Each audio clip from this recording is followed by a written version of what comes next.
welcome back to the Awakening Philosophy Podcast. My name is Jed, and we are reading the Philosophical Midwifery book today, of course. If you're watching this on the YouTube playlist, of course we are. Every video in this playlist is on midwifery. So let's continue our reading. To recap, we are wondering about my light situation. Here we go. Turn up a little bit. We're wondering about the role of anger in our problems, in our pathologos. How does anger function? And also the role of blame. We've been focusing on blame so far in this section. We're in chapter 2, part 5, anger and blame. So one of the questions we had was, what is blame? And how and why is it different from what we are doing? So let's pull it up on the board. That's the scroll. Here it is. Welcome to anybody tuning in to chat. Blame. First problem with blame is it is baby brain. Baby brain. Speaking of baby brain, did I check this? Sometimes it works today. Hooray. My keyboard is not working today.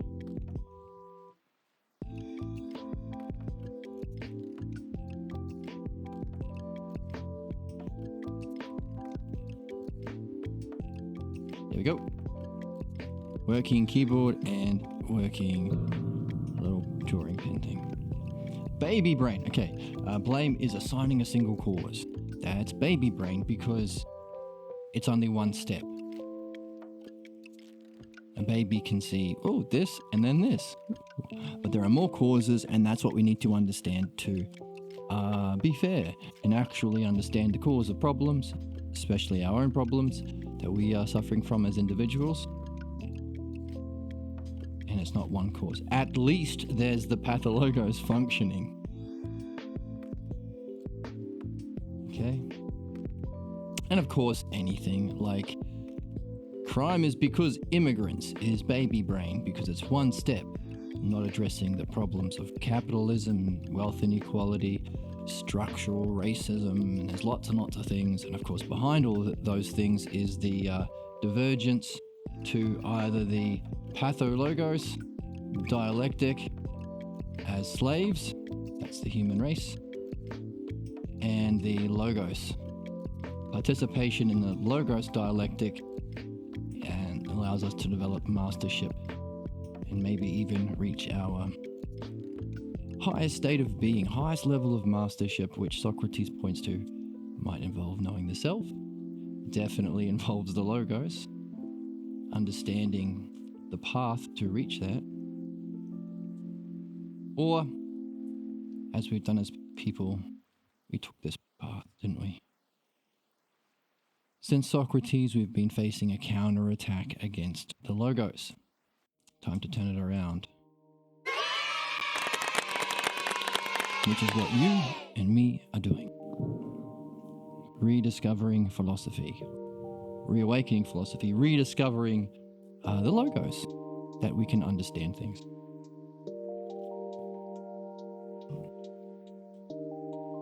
Right?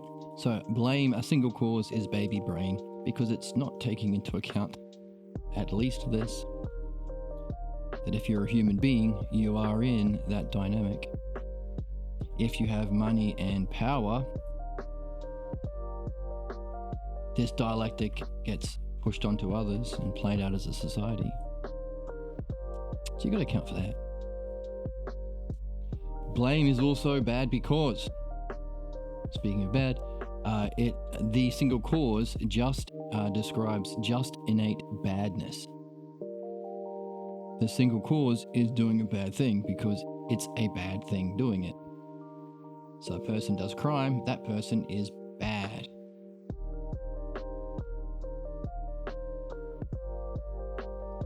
That's why he's giving you the middle finger. The bad person, which is stupid. Also oppressive. To create the fantasy, because this isn't true, it's a fantasy, it's a narrative, it's a belief They create the fantasy that people are just innately bad or selfish or lazy, or you name any word that implies innate wrongness to a person is at the root of every single oppressive cult. You have to accept you are bad to give up your own selfhood, your own development of the logos, your own understanding, your own what do they say? Don't believe your lying eyes. When the fascists tell us, hey, that multi-billionaire didn't do a Nazi salute in front of the American presidential seal. Your lies are innately broken. Your eyes are lying to you. Your eyes are innately messed up. Bad. Just fixing something on my OBS. Let's see if that works a bit better. What? Not really. Try one more time. How's that? No, still no good. Okay, let's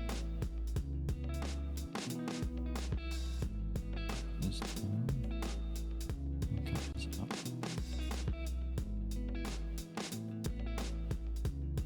How's that? A little bit better? Am I a little bit louder? Alright, let's roll with it. Actually, no, let's... So I can whisper. I'm starting my ASMR channel. Here we go. Bit too loud.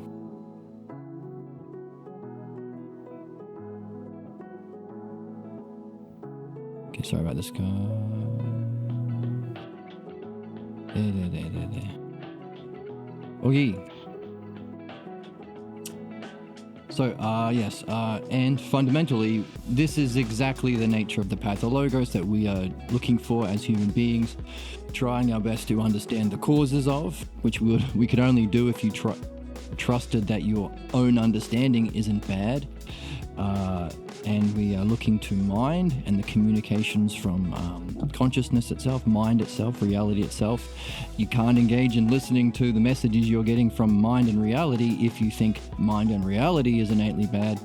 And of course, all of this is to discover the nature of ourselves, know the self. What is behind even mind? What's experiencing mind? This is, of course, the highest term in philosophy. So, we can understand why it's behind every oppressive cult, religion, political party, anything that's bound by belief. Because you have to give up your actual purpose, what we just described, to accept oppression. And a similar thing happens within our soul when we buy into this as a child.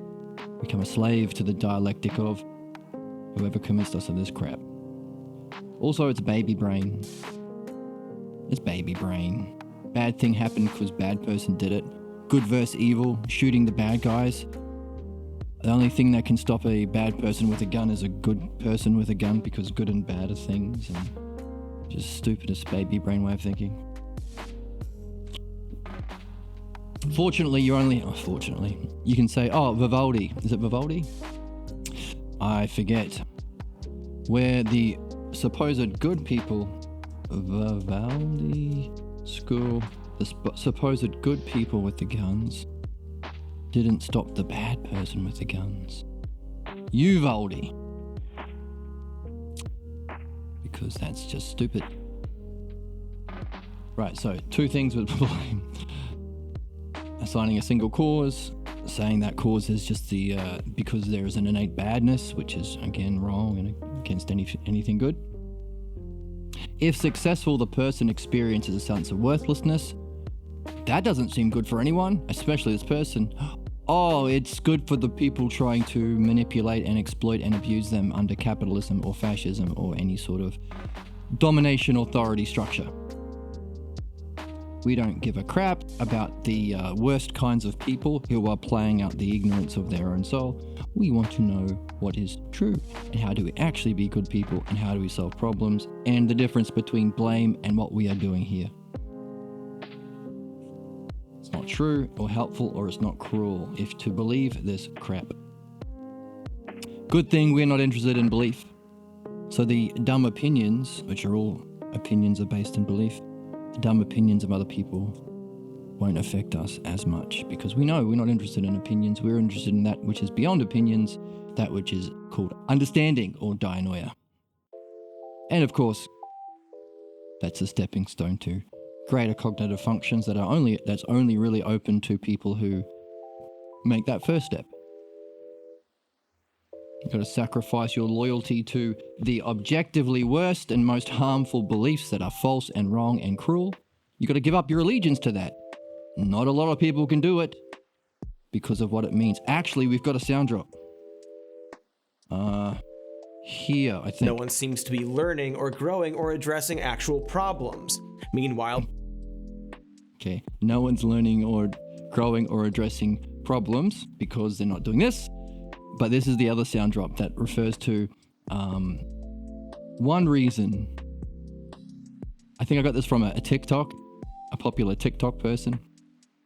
His specialty is the psychology of politics, which is very, very close. It's like on the doorstep of philosophy. Once you want to take that next step and understand, well, the logos, psychology itself, which is the question of this book. Is psychology actually a thing?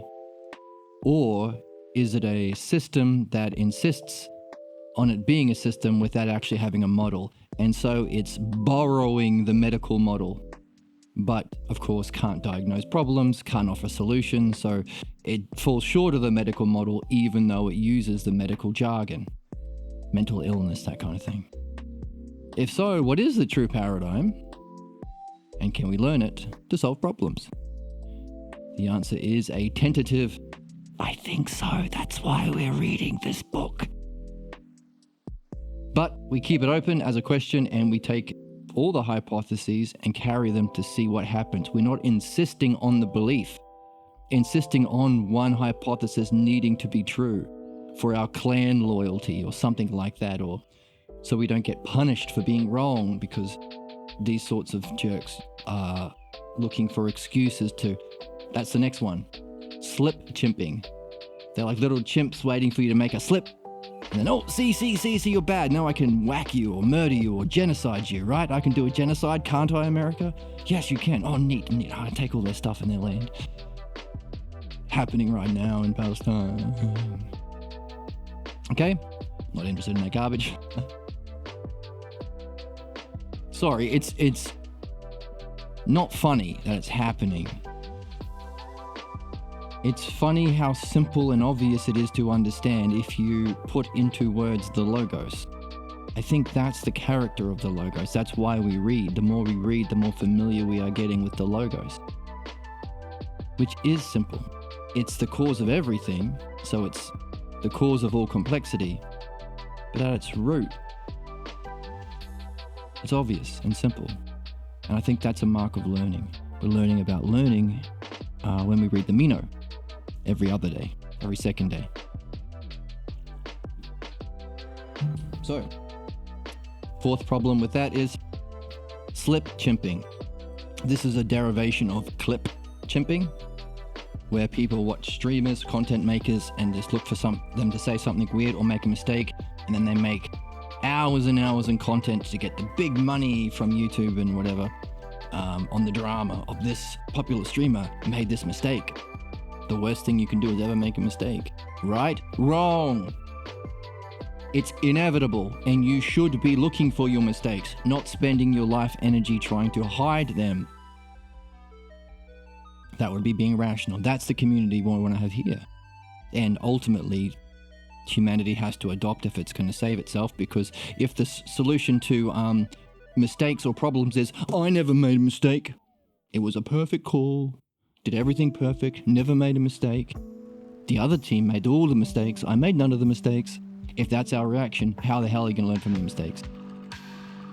And realize that you are given the cause of mistakes, the pathologos, as a entry ticket to the human game. So not only is that stupid and preventing growth, it's also the most irrational thing you can say. Rewards and punishments are the most irrational things you can buy into if you understand the basic principles of the logos and pathologos. Which is why we're reading this book and why it's needed. As we saw in chapter 1, our friend was, the author was fighting the Nazis and realized, hang on a second, thousands of years ago the Romans did this very same activity. How come we're not learning anything? No one seems to be learning or growing or addressing actual problems. Meanwhile, he wrote this book, passed away last year, to address why are we not learning this. So, what is slip chimping? It is looking for any kind of mistake instead of embracing it like we do. Ooh, great, you found something. A lot of people are blind to their mistakes or lie about their mistakes because they're stuck in the pathologos.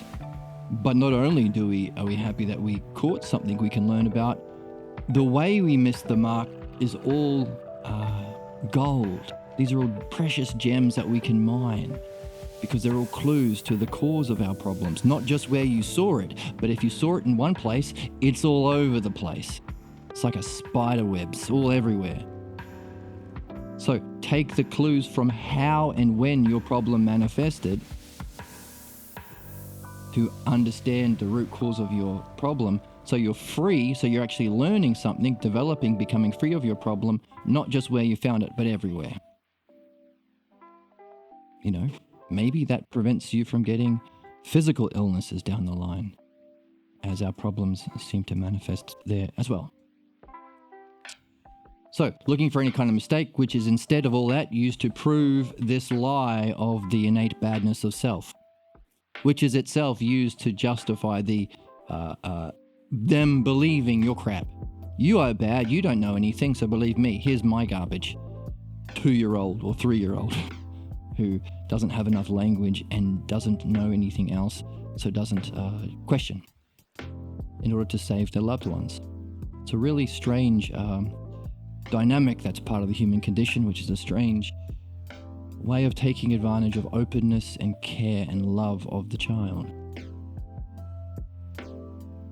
Which also means, hey, if this is what happens to our love at an early age, and the only way of becoming free of becoming another cog in this machine is midwifery, then midwifery and understanding the logos is necessary for this. Because you don't want this to be an expression of this, which it is, again, as that entry ticket. As you come into the human game, this is what we get. So we could say love without understanding the logos and pathologos is dangerous. Bad.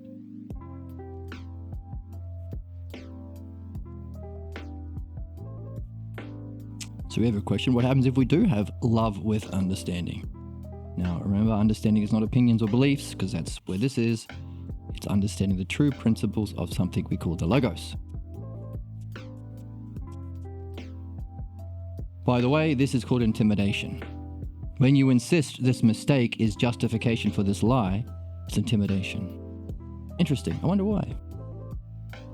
I suppose because you need intimidation of force or power or authority to buy into it, because as we become adults, we say, my boss is saying, oh, I made this mistake, but it was actually his fault, or, who cares, I'm a human being. But he's using it to justify that I'm a bad worker and to fire me or something. And so I have to play along, otherwise I get fired. That's intimidation. So, blame assigns a single cause, tacks on to that single cause, baby brain, this fantasy of innate badness of the individual. If they believe it, they feel their own worthlessness, which is terrible. And the other person looks for any opportunity to prove their false beliefs right, that's intimidation, looking for any mistake. And finally, all of this functions as a psychic maneuver, a psychic diversion from what we're really here to do, which is look at the scope of our false beliefs, like we talked about just a minute ago, the spider web. How much scope does this false belief about self have? How does it manifest in everything, including your physical health and how you function towards others, how you talk to yourself, how this your problem functions, of course, and the implications. What happens at the end of your root causal false belief about self and reality. For instance, I think yesterday we talked about why it's easy to see that capitalism is silly because of this graph. Capitalism is just simply put extracting money from people. You can say exploiting wage labor or extracting wealth, or manipulation through marketing to influence human behavior so you can get people to do stuff and give you their money. It's extracting, that's the whole game. Nothing more, nothing about helping people, nothing about principles, nothing about truth, nothing about learning, nothing about solving problems. Capitalism is fascistic and stupid because its only principle is this. And you don't need a degree in business to see it. And people who tell you that you do are playing this game, trying to make you a stupid blind slave, while whoever pays them to lie to you about capitalism gets more of your money. So this is the same thing within systems. So like we have problems with, homelessness or crime, or no one being able, anybody in the working or poor classes not being able to afford groceries and rent and medicine and all this stuff that we're all facing because of capitalism is just becoming Nazism.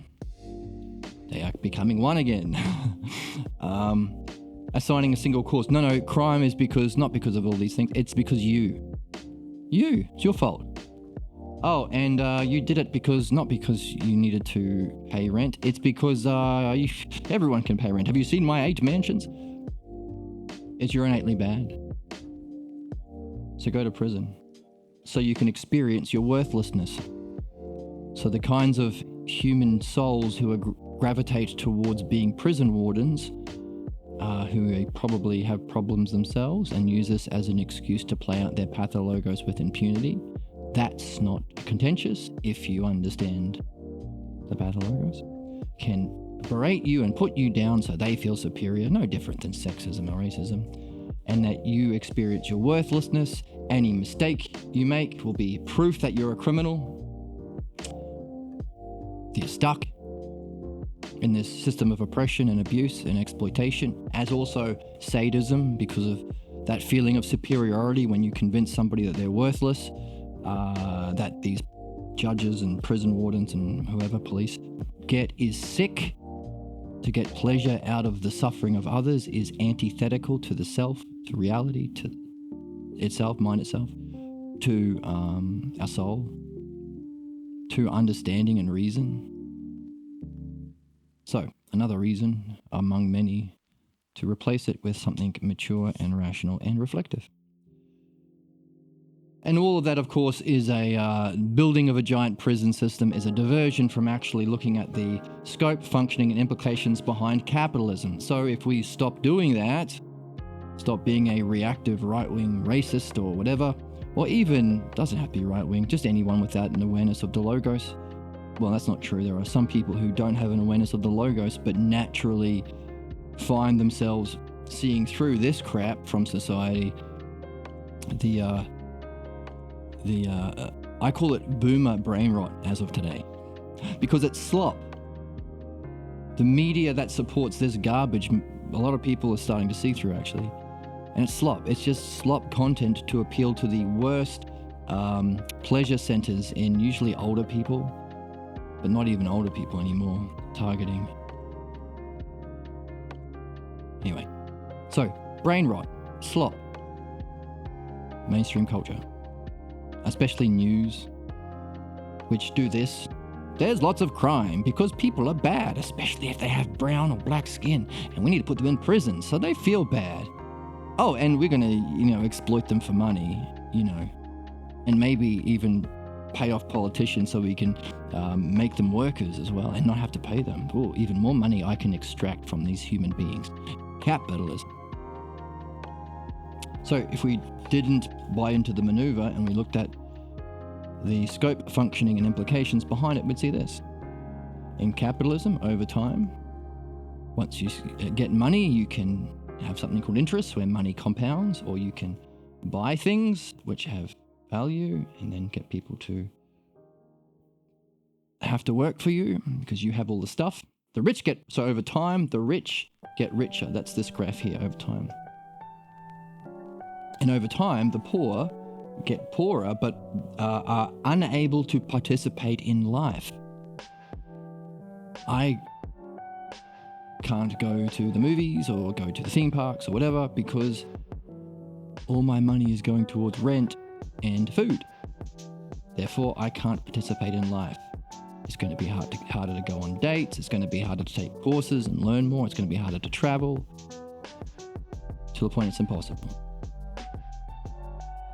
Then what do I got to do? I'm going to get my ass over to this guy. Say, please, master, what can I do to have a little bit of this that you have so I can participate in this? Oh, and by the way, that's what will always happen. That's the implications of that brute belief. So over time, you have to either address the cause or address the system, or blame the people, which is a diversion. And we see all these other diversions coming up, are divisions that can be used as diversions. Here.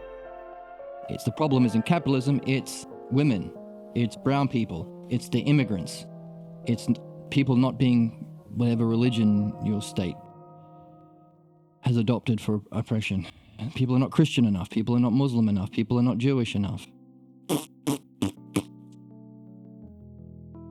Instead of the cause. Now, prison system means you got to keep blaming these guys. So eventually, everyone becomes poor, and only a small amount have rich.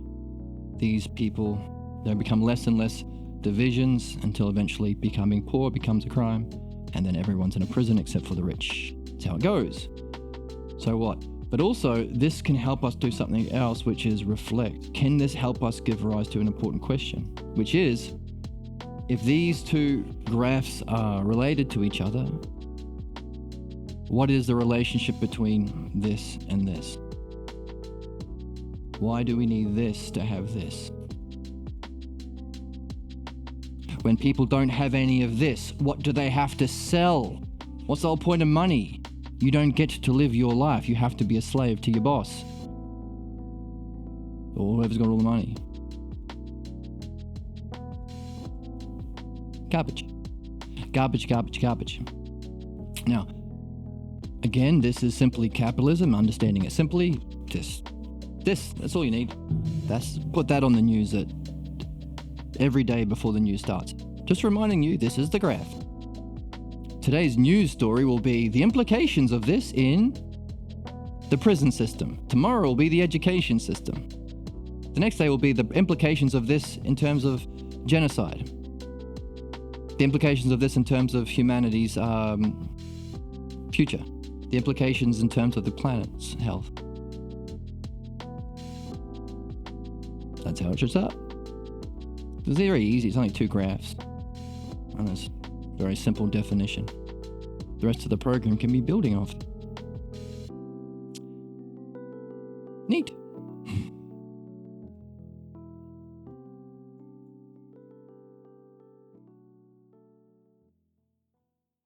Oh, and by the way, we have the technology and resources to efficiently, renewably, and sustainably meet all basic human needs, freeing us up to pursue the logos and pathologos, pursue the development of the mind into understanding not just the logos intelligible structure, but also how to solve all problems, understand why we have problems, and also use that development of learning to ask the question, okay, now that we're free of problems, what is the truth about beauty? What is the truth about justice? Why are we here? Where did we come from before we were incarnated?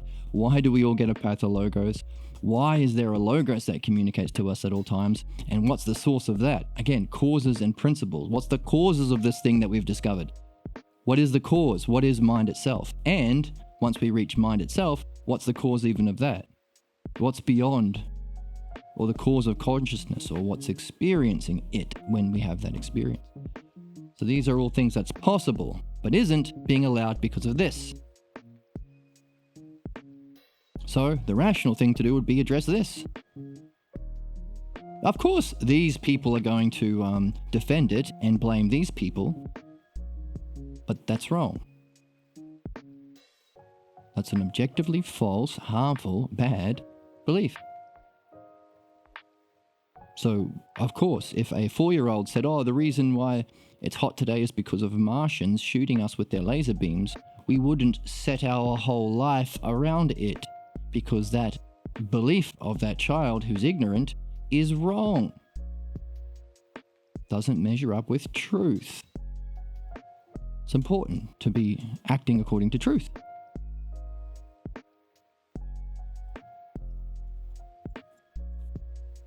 Truth is one of those highest principles. So those questions we had about what's mind, how is it related to this logos, the understandable patterns that allow us to become better people, that allow us to become more intelligent people, so long as we reflect on causes and principles with other good people like this community.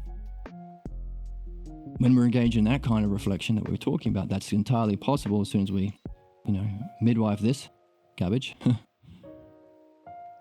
Then one of the questions is, what's the relationship of truth to this understanding? What's the relationship between truth and mind? And what's the relationship between truth and self? Because if you're not seeking truth, you're not in the game.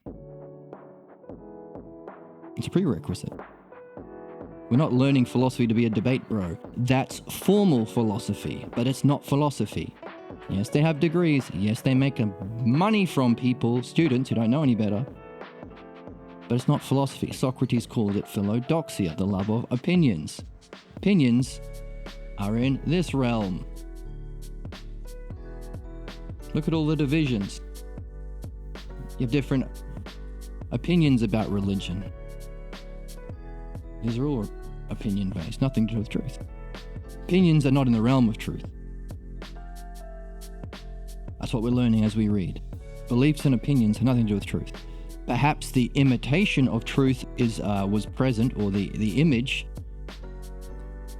our models appeared knowing when we were 2 years old and didn't know any better. So its image in relation to the origin of our false beliefs, that's where truth plays a role. But other than that, beliefs are nothing to do with truth. Understanding is. Beliefs are more about, what family you grew up in, really. Culture, parents.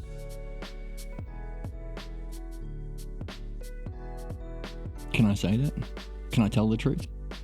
Yes, because if anybody's watching this, even if they disagree or they haven't seen the things that I've seen yet, then so long as they're interested in truth, they can practice expressing what they are seeing in terms of a question or in terms of a hypothesis, either or, that we can collectively carry and see if it's legitimate.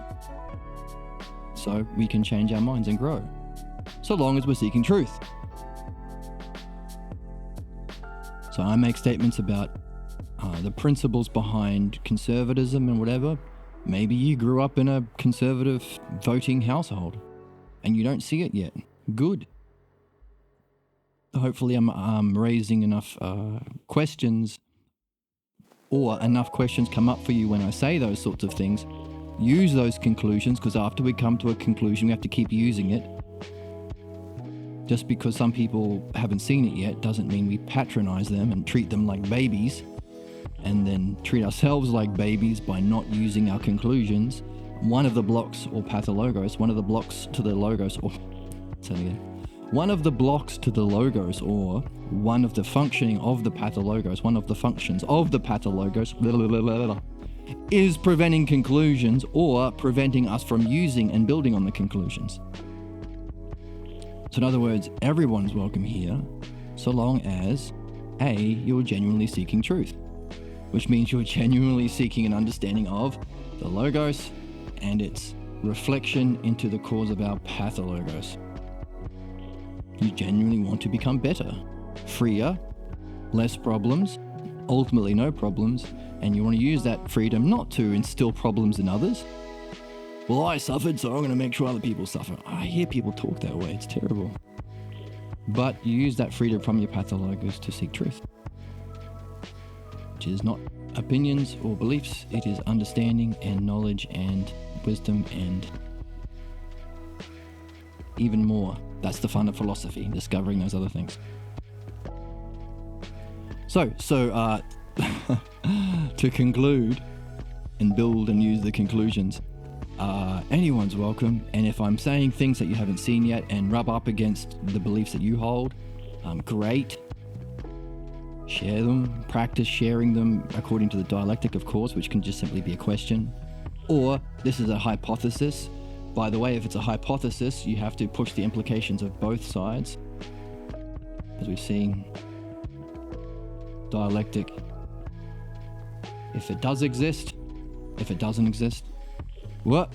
And my board wasn't working for a second. I think my board got a bit bored of me. Oh man, I hit the wrong drop. I got the drop I deserved, not the drop I wanted.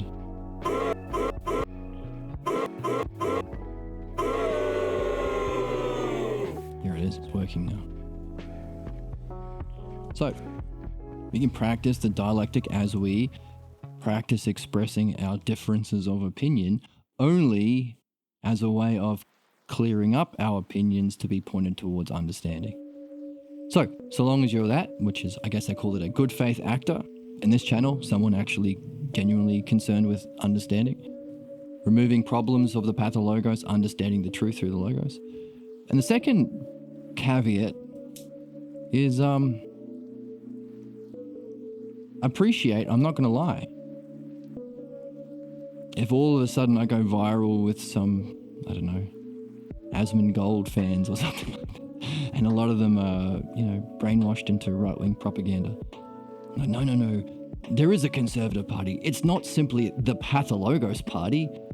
Yes, it doesn't appeal to any principles, and it's always one rule for the bad guys and one rule for the good guys. But that's just the way the world is. It's a dog-eat-dog world out there. And yes, it appeals not to our hope for a better world, but to our hate and fear. And yes, it assigns a baby brain single cause to problems. The problem is immigration, or the problem are women. And yes, it assigns innate badness. And yes, hopefully the women or the immigrants do feel worthless, and I like that. And yes, we selectively pick out anecdotes that say, oh, what do you mean immigrants do less crime? Look at this one example. Doesn't it prove that's slip chimping? Yes, of course, that's what Donald Trump does, and that's what the Republicans do. And yes, it's a diversion from actually addressing the causes of the problem. But it's not the Pathologos party, because I really like it. If that's the people who are here, then, well, obviously that reasoning isn't good.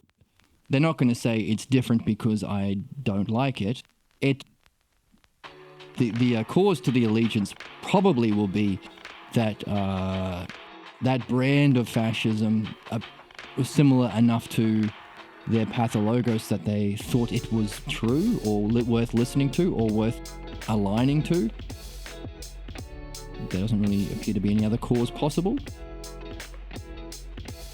Then the reason why it looks true even though it isn't is because of your image of truth. That's our pathologos. So even the cause of becoming right-wing or fascist is pathologos.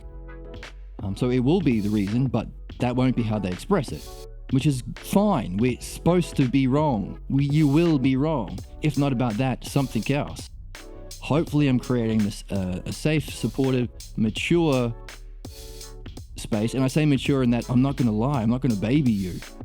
If you grew up racist, I'm not going to, you hurt your face. Let's use language that pretends the genocide isn't happening, or let's use language that pretends racism isn't bad to hurt your feelings. No, I'm not treating you like an infant. That's the point. Truth. You have to be seeking truth, otherwise you're not in philosophy. And if you're not seeking truth, you're a slave to a pathologos master. You are functioning as a walking dialectic, as a slave to something false and harmful. So long as you practice expressing yourself according to the logos or the dialectic as best you can, which means don't appeal to opinions or whatever, use understanding as best you can, appeal to principles, causes, do your best to frame it as a question so we can walk together, and B, appreciate, I'm not going to lie,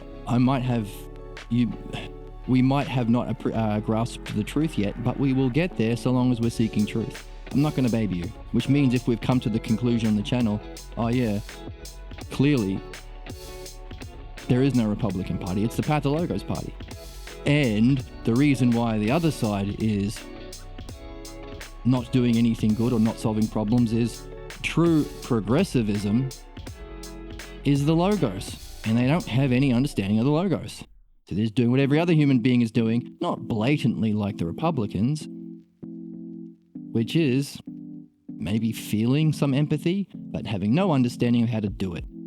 Having no understanding of how to reason according to principles, having no understanding of how to address the causes of continued Nazism, or even address causes themselves, so we still have capitalism. So they're not actually progressive, because that would require this. Logos and pathologos understanding. So I just thought I'd take a minute to talk about this because, in case I'm getting viewers who, well, all viewers really are not going to have an understanding like this yet because it's new. But,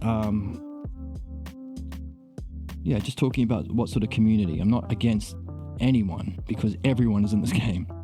However, there are those fundamental axioms that you have to accept to play the game. Just like philosophy, you have to accept something that at least reasoning exists, or accept the validity of the validation studies in this book to play anything. So the axioms for this channel: truth, seek truth, and phrase your truth as close to the logos and dialectic as you can, because that's exactly what we're learning. That's the art we're here to master. And B, which a lot of people do anyway, like we're putting names on it, we're understanding the aspects of it so we can do it well, so we can recognize when we deviate from it, so we can remedy ourselves.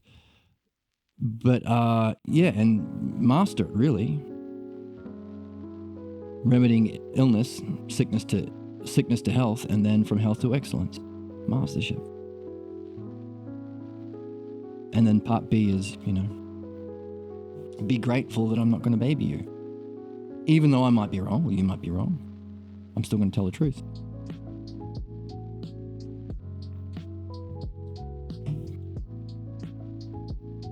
And if you are here, then I expect that's obvious to you. In which case, good for you.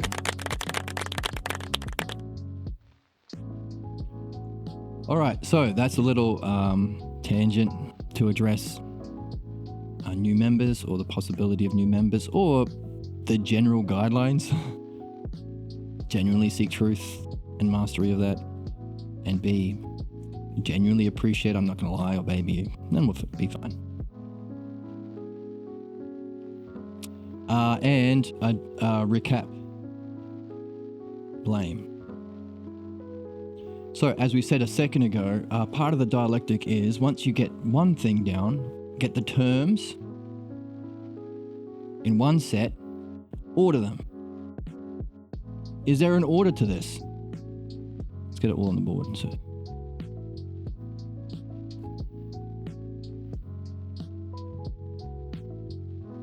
well, there probably is, because we can see the last one is a kind of conclusion about how it functions. With all of these parts in place, it can then function as a diversion. So this is the functioning. So our question is, okay, now we've got a set of terms, how do we arrange them hierarchically? And what's our model? The logos. If this is a functioning, is it DD DC? Is it definition? Well, it's functioning, that sounds like demonstration. But it also sounds like a conclusion. Maybe it's a synthesis or analysis, the two parts of conclusion. That's your job. I made this lovely list and I put it in colors and I put it on the board to help from the book. But I would be doing an injustice if I did this job for you, because that's how you master the dialectic, and it's what opens you up to new insights about this as well.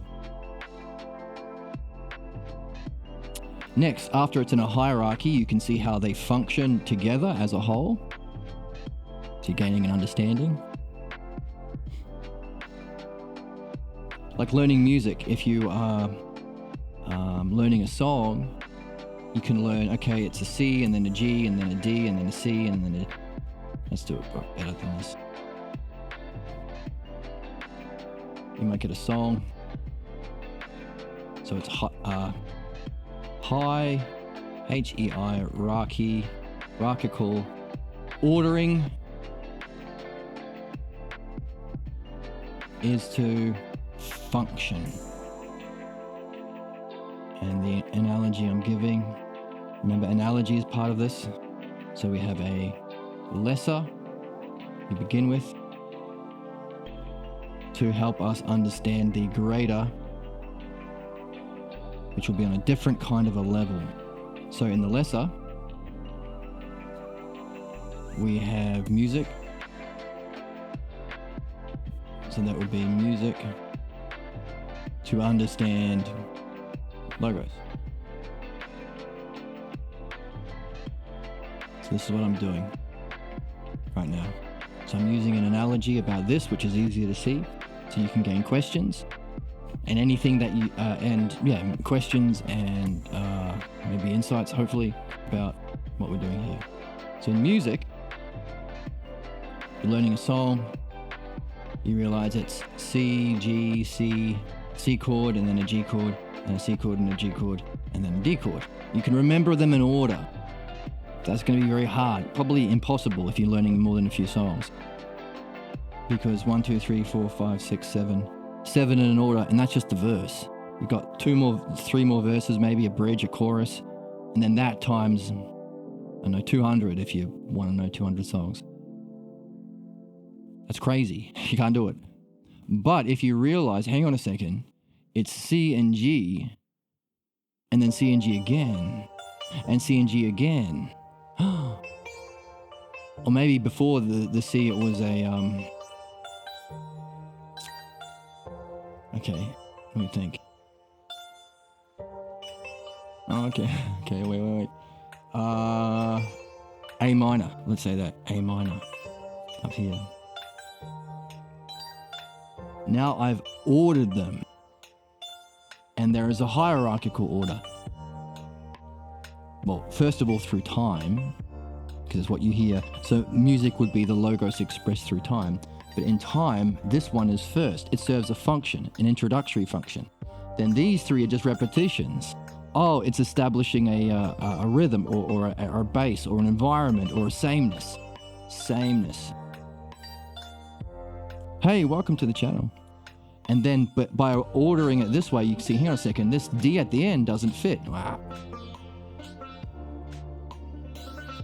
It functions to turn the song around. This D, maybe even a D7, is a turnaround chord. Turns it back around for the next verse, which is repetition again. So you're seeing how each of the chords function. So really, we've got 1, 2, 3 parts to remember. Easy. Got to remember this as the pattern, this as the opening, but now I know it functions to establish the key. This is home base. This is what we go on a journey and return to. I know this has a function of the turnaround, and this has the function to create the sameness or the bed or the base to tell the story. This is all things that happen in music by taking the key terms, for us here it's the chords, and not just writing them out, but also ordering them. C, G, A minor, ordering them. So our job now is to play the analogy game, to ask the question, what is the equivalent to all of those parts in that analogy? What parts light up in the logos? How can this, if this exists in music, not just for me, but for everyone, anyone who teaches music, to whatever level they're aware of it, is teaching how the chords function and can be ordered and can be seen to be ordered so that you can see how they're functioning. Then hopefully go a bit further. Can you use that functioning to use your understanding to benefit?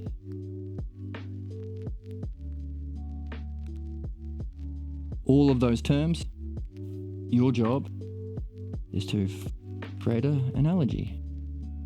And it's not supposed to be right. You're just supposed to do it and share it. Share it on the Discord. There's a section there where you can share your work, or you can leave it in a comment section here if you want to share it on YouTube. And maybe only 1 out of 10 billion people, how many people are there alive right now with internet access? And just alive, people alive now. Over 8 billion. So even if it's just 1 out of 8 billion people who see it, at least you said it. Hey, and if it resonates and they're like, oh yeah, that works. I don't think the third term is a good one, but I like the question. I'm going to join your party. To have a question is to be on a quest. In the chat, what kinds of human problems are there? They're called pathologos. That's what we're learning. Pathologos are the cause of human problems. Now, of course, there's other kinds of human problems, but we're looking specifically at the ones that are cyclical, that repeat. It's not, oh, I lost my keys. Oh, there they are. It's every Friday when I have to give the big speech at work, I lose my keys. There's a pattern. So, if you notice you have a problem, you can start collecting terms. Keys, what are the terms? Let's see. We've got, let's go purple. Got keys. We've got the big speech at work. We've got whatever feelings you have. Let's not use anxious. Yes, use fear. Fear. But also maybe excitement, because you like giving speeches, maybe, I don't know. Your states of mind. States of mind. What words come up? What do you say? Do you say damn keys? Do you say goddamn keys? Words. So these are all the key terms that you're collecting by being a human being and having a kind of problem that repeats cyclically.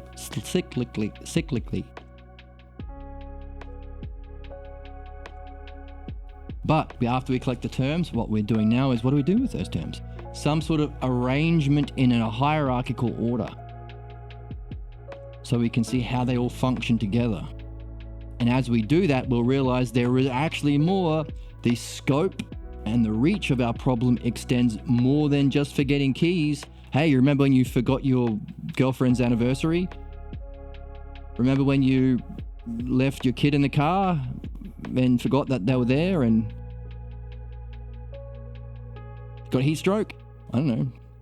Remember when you forgot to XYZ and then you developed cancer? This kind of reflection on the key terms that encourages us to list them, find a hierarchical order, which means we need to have some ordering principle. That's the logos. So that we can see how they all function within a whole. We can also see is maybe there's a cause behind this intelligent ordering. We realize there's an intelligence behind the patterns of our problems, which means there has to be a cause. The intelligence itself that creates intelligible problems is one of those causes, of course. We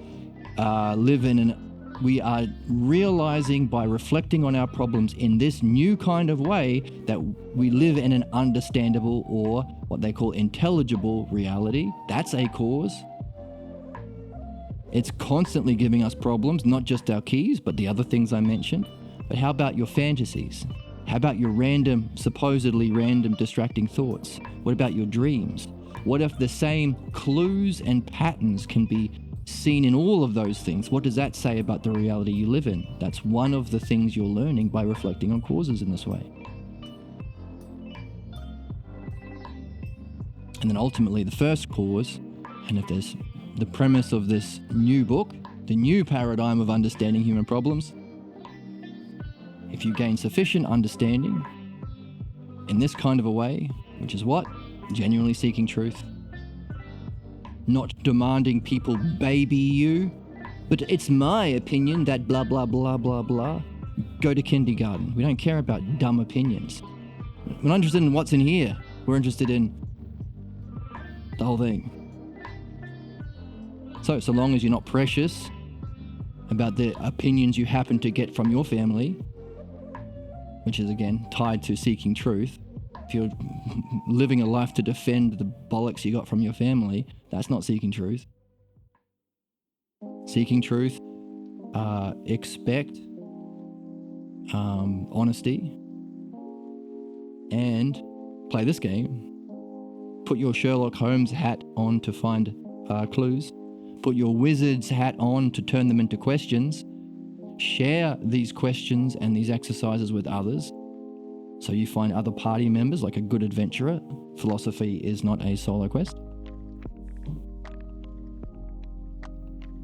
And you develop virtues of courage and temperance, because as you seek to understand the cause of your problem will throw you roadblocks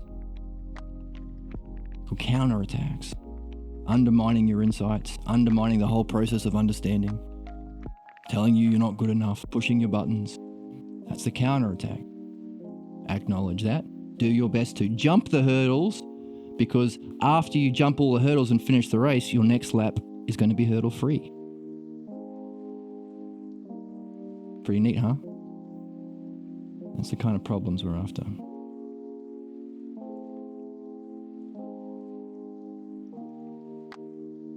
Oh, you notice a problem in society that repeats cyclically, and you realize no one seems to be learning or growing or addressing actual problems. Meanwhile, that's the same principle. Whatever principle you are learning here to become better yourself, you will see reflected in everything. Why? Good question. What does that tell us about the logos and the dialectic? Good question.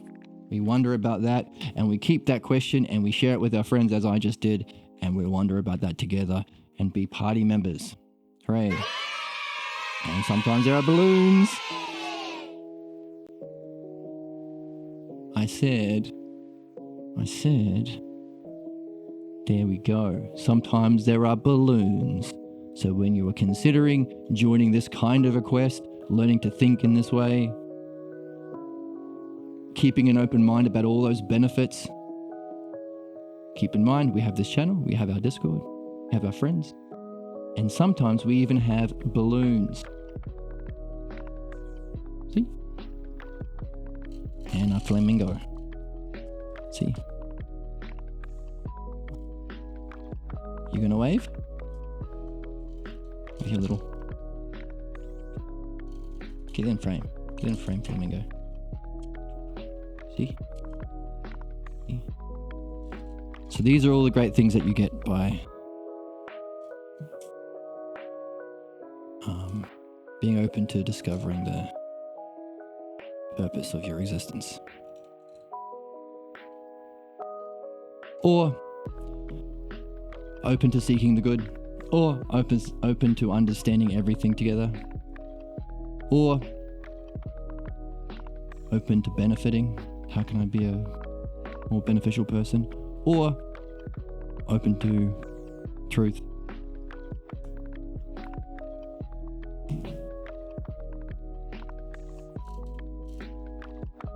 There we go. So the functioning, and as we said now, my posture is bad.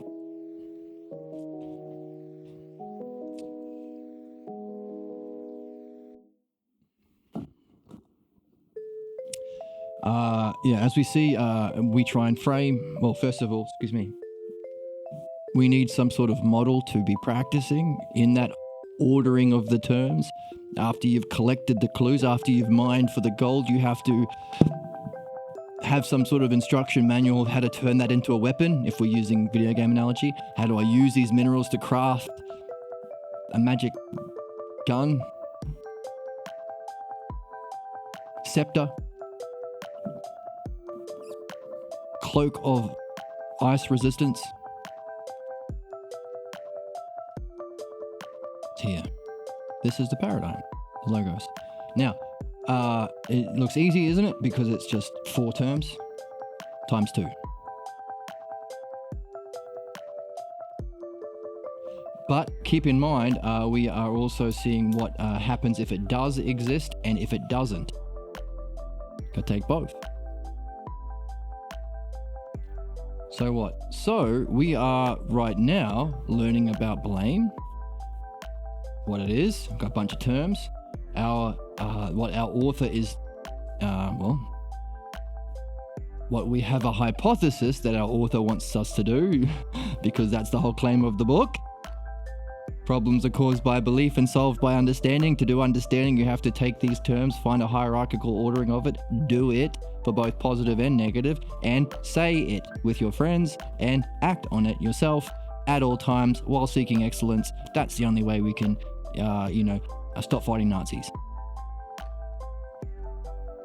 Oh, and overcome our own individual problems. Stop being a jerk, even when we're trying our best to be good. Ironically, sometimes the more we try and be good, we end up being more of a jerk.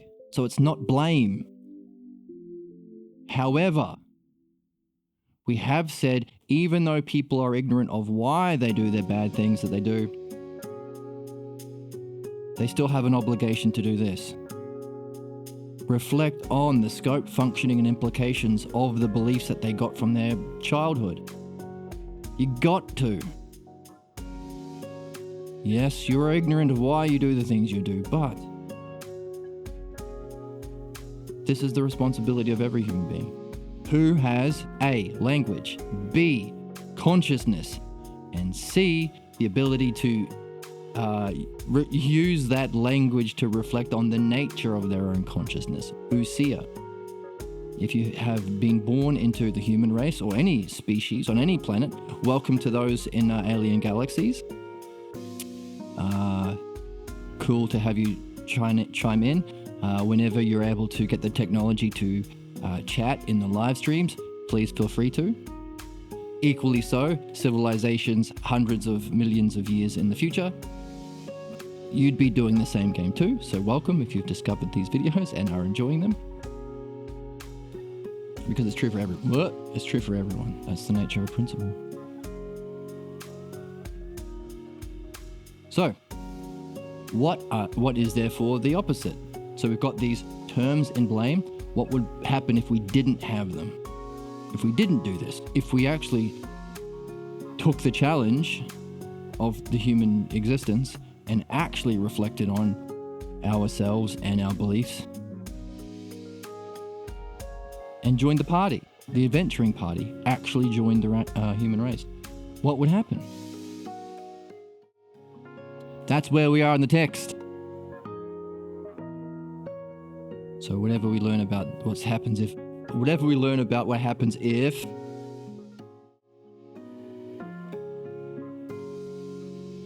this blame does not exist. What? Wrong one.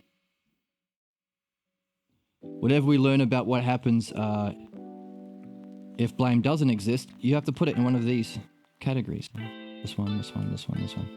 In fact, let's make this chart a bit neater because it looks like maybe got some... That's okay. Let's do it this way. Whoa. There we go.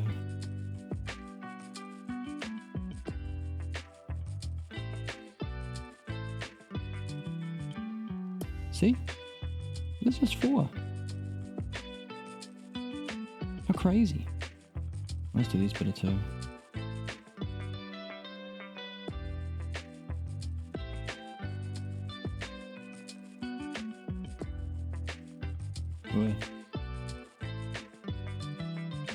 So I'm just making this a bit neater so you can see how simple it is to get started.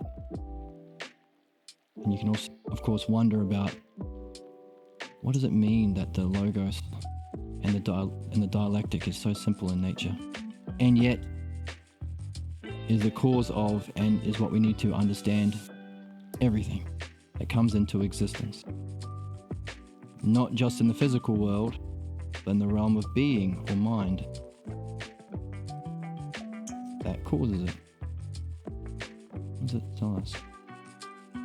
These are questions that come up as we play the game. Here you go. Oh, I've been doing all this off screen. So what I've been doing, sorry for those who are watching, is making this. Before it was messy. And there's nothing here. And we can put a title here. Title. The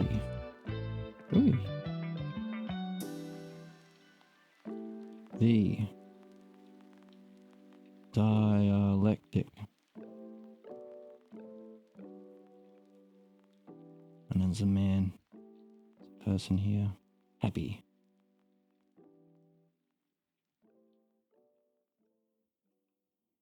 And shiny. With insight. The dialectic. 1, 2, 3, 4, 5, 6, 7, 8. And of course, at the end of it, you can wonder about a 9th one, the cause of the whole thing. So, everything about if blame exists and doesn't exist, or do it in inverse. If the blame is the expression and the cause of pathologos, what happens if the logos exists within your soul? You get to put the title on. You get to say what the title is. And it's always if X. That's it. If X. You get to pick X. Notice if. It's a hypothesis. It's not an opinion that we are going to insist is always true.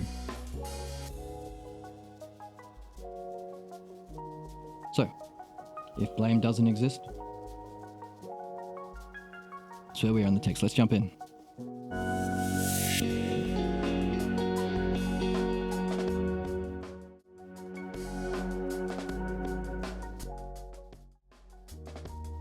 Port.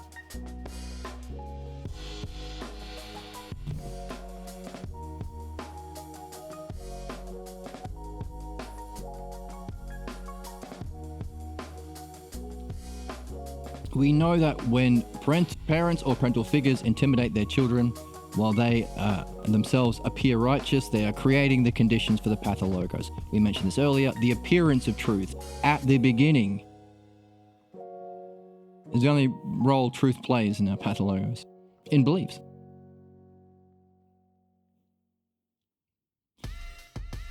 Now you can make a caveat for a kind of belief called scientific beliefs that use reason and evidence, and then beyond that, axioms, which are self-evidently true. You can believe them, and then beyond that, the what we call in philosophy right opinion.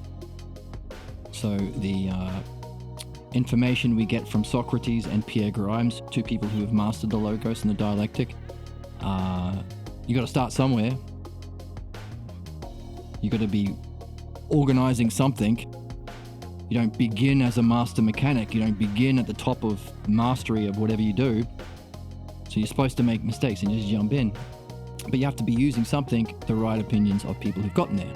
Again, not because our parents said so, usually the opposite. The more they fight against it, the more it's probably true, because pathologos. There are other markers of truth that we use to gain that kind. Other than those kinds of opinions or beliefs, beliefs are nothing to do with truth. So we want to get understanding. But they appear righteous, and we mistake that righteousness for truth, which is why conservatives or right-wingers or just politicians who are, well, let's take the pathologos party, fascists or conservatives or capitalists or whatever that are politicians,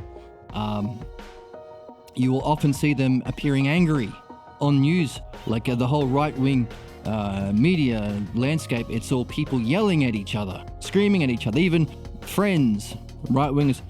So what do you think about the borders? What do you think about immigration? That kind of crap. It's crazy. Why are they yelling all the time? Well, they can't appeal to understanding, is what we're learning here, to justify their stupid opinions. They can't appeal to truth because it's in the realm of opinion. They have to appear righteous. And whatever that country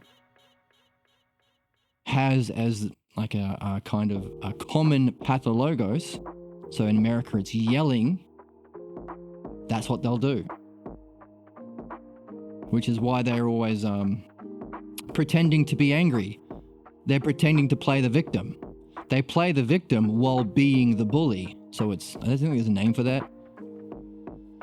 Like that, they always do it. They always play the victim. Not because they are actually the victim. They are the cause of the problem. Their decisions and the ignorance behind it are the cause of problems. It's so that they can get angry. So they can appear righteousness. Because that's the only standard for truth. For anyone who has rejected understanding and knowledge and wisdom and logos. If you reject all those things, which is what the pathologos wants you to do, you only have the image of someone who has wisdom, or someone who is knowing, or someone who should be listened to. That's why they're always playing the victim, so they can get angry or appear hurt, and they can yell.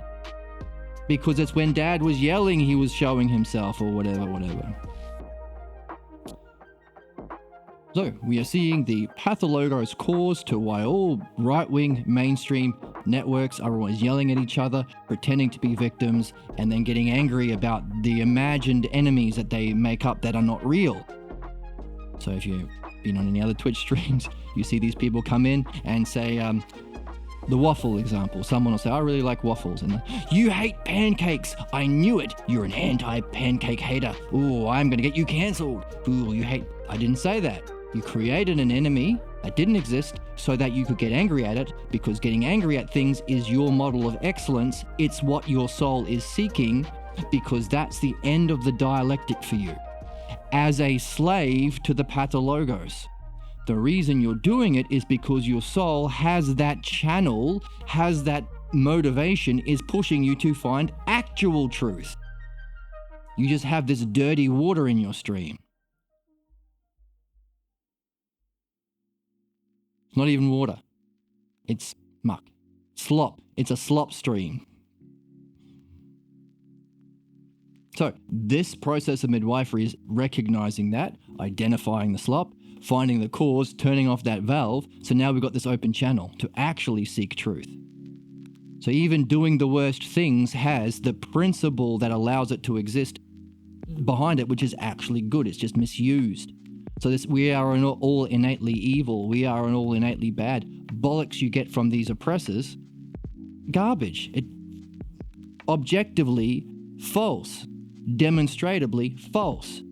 So any religion or group or leader who says, I believe that some people are innately bad or innately selfish or innately lazy, any of that crap that assigns wrongness in principle, they are wrong and should not be in a position of authority. But they are also hurting because that same slop they put onto the world, they're putting onto their souls. And if they understood their pathologos origin scene, they would see why, of course, they would come up with this slop. It's the inevitable consequences of the forces they faced as children.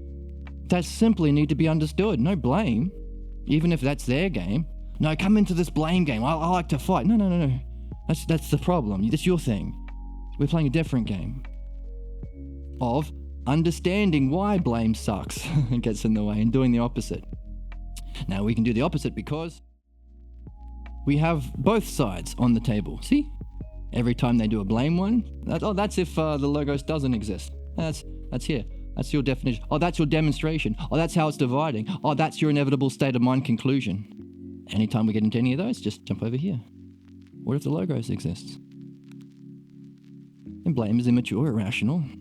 It's something we can make fun of together as we understand and grow. And that's important too. Fun and jokes. Fun and jokes. My favorite content creators is those who do that. Those who, for some reason, are innately participating in this reflection on causes and principles and speaking on it, sharing it, creating content, and acting on it themselves.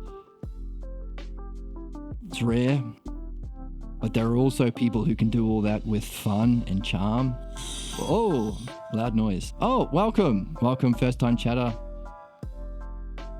Thanks for the follow. Yeah, so fun. It's fun. It's fun. And of course it's fun when you remove the blame.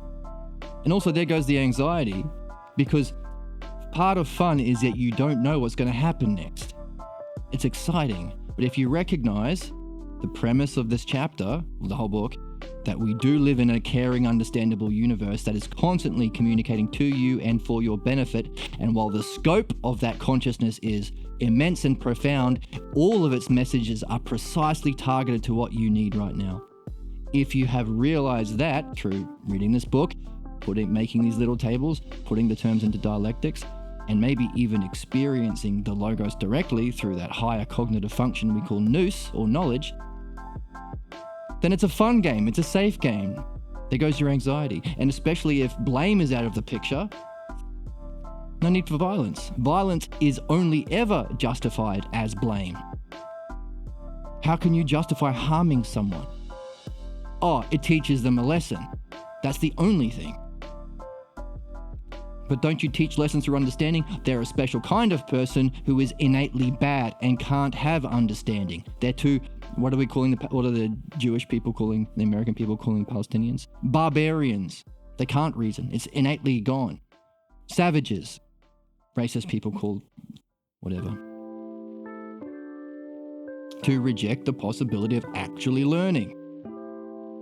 But they're still blaming them, your innate badness. That's why you need to be taught a lesson, to believe that you're worthless, to feel bad, while I use your lack of selfhood to exploit you for money, because that's the game of capitalism. But if we realize that's stupid, what do you got to be afraid of? Making a mistake, that's a win. Having an insight, that's a win. Sharing it with your friends, that's double win. You've had an insight and you're practicing the communication of that. And you're talking with friends, which is also nice. It's win-win, win-win-win. That's the most wins. Usually you have the expression, hey, this is good because it's win-win. But philosophy, true philosophy, the way we're learning here, the logos, is the best activity of all because we don't say it's win-win.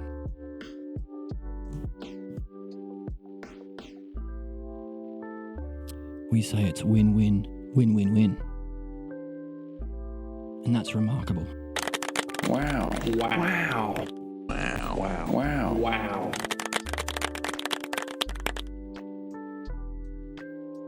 All right, so let's jump in. So now we've got a place to put our information as we read, and a system for arranging the terms as we pull them out, clues.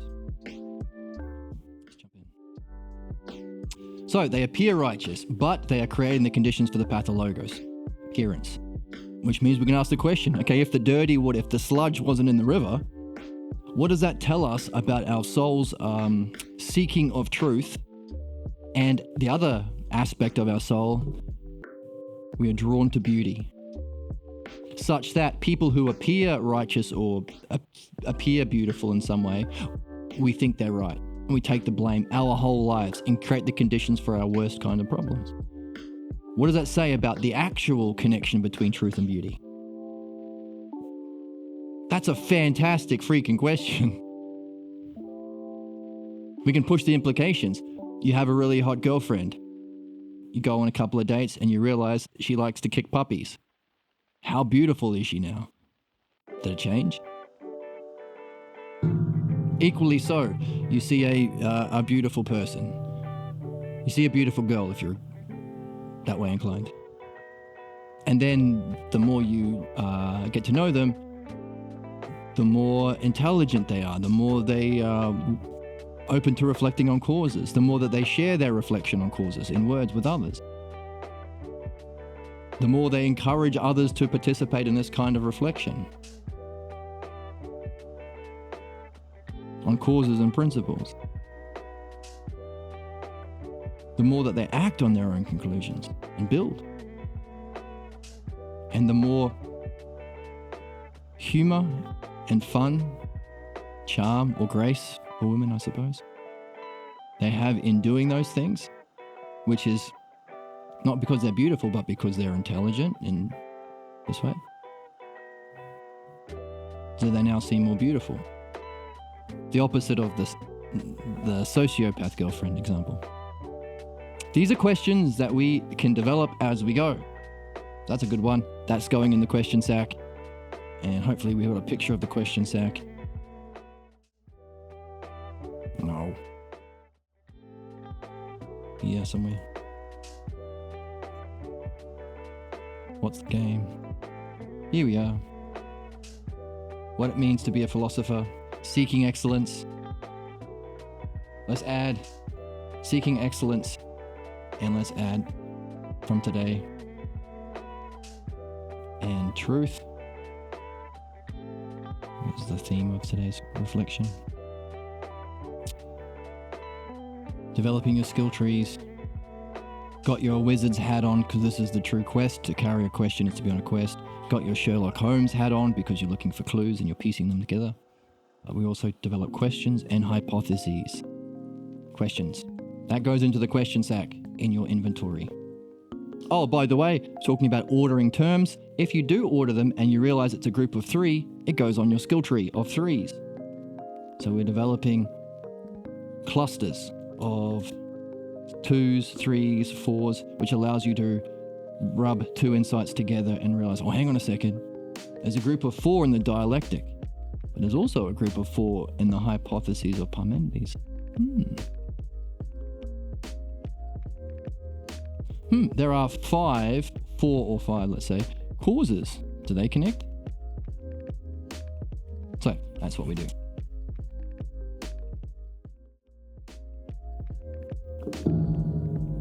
That was for our new chatter.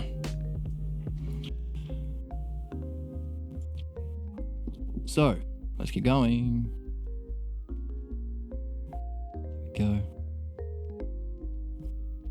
They're creating the conditions for the pathologos. Certainly, it is obvious that when children are being told they are evil, or that there is something intrinsically wrong with them, they are provided an excuse for failure. That's also bad. Not only all the terrible things with believing this crap, feeling worthless, but what happened to your quest to actually understand the problem? Which is why I said the things I said about chatters who are conservative. And I said, look, I'm not going to baby you. I'm not going to lie because you're here. That's the whole thing. Why? Because if I lie and pretend, oh yeah, maybe immigration is the problem, then what will that do with your energy to seek the actual cause of problems? So these Republicans or conservatives or fascists or capitalists who are saying, oh, but we're job creators. But we risked our money to get more money. Oh, but our feelings. But my daddy believed that the rich were better than the poor. What about my opinions? Don't be mean. These are the people who insist you lie about their opinions to save their feelings. But that's stupid and mean. Because not only are you enabling the ignorance and the consequences of it, what happens to their actual motivation, that actual stream that should be propelling them towards finding the actual answers? So, you're given an excuse for failure. Oh, it was just them immigrants, not capitalism. So, by the way, the reason why I'm saying that is because I often use politics as an analogy. The same principles you see manifested on the big scale as we do individually. For us, we're interested in understanding our own selves. What is our version of that? So we can become free.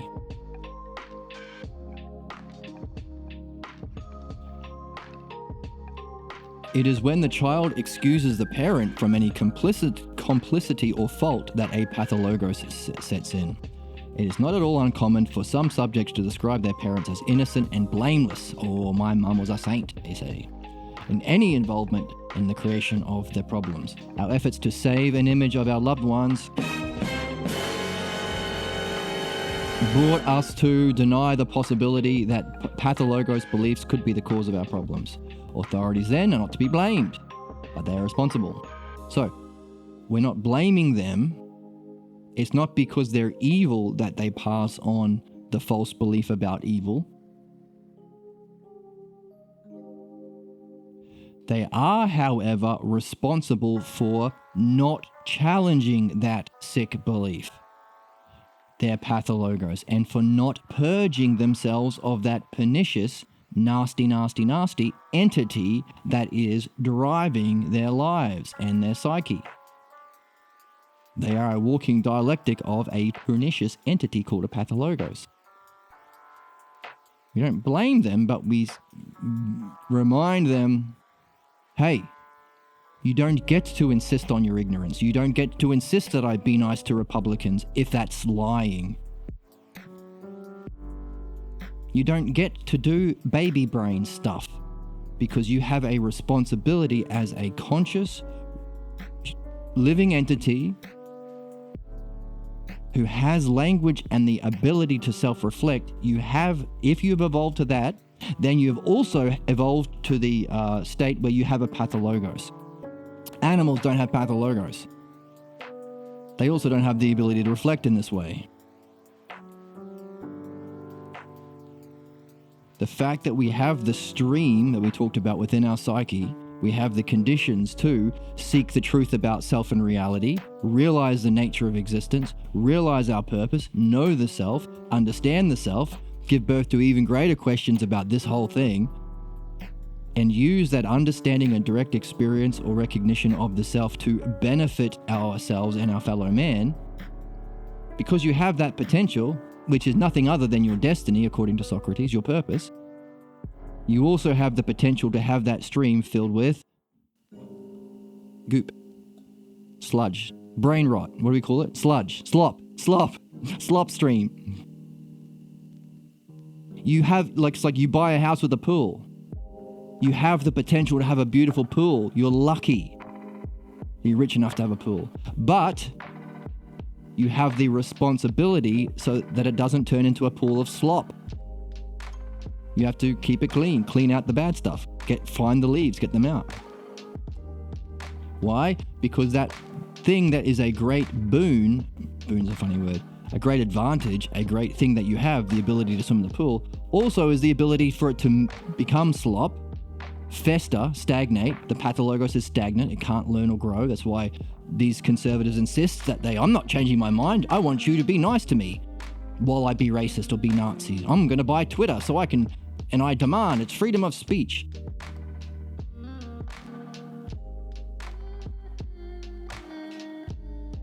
You can't do that because your pool, when it gets full with slop, will fester.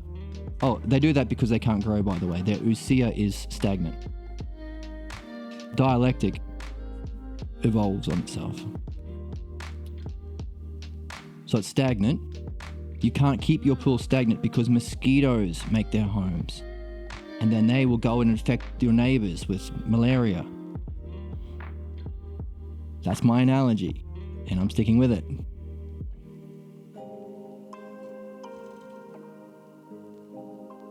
See, even Flamingo agrees. Actually, I need to move you off here. You can sit on my table here. So he comes up like this. Here he is.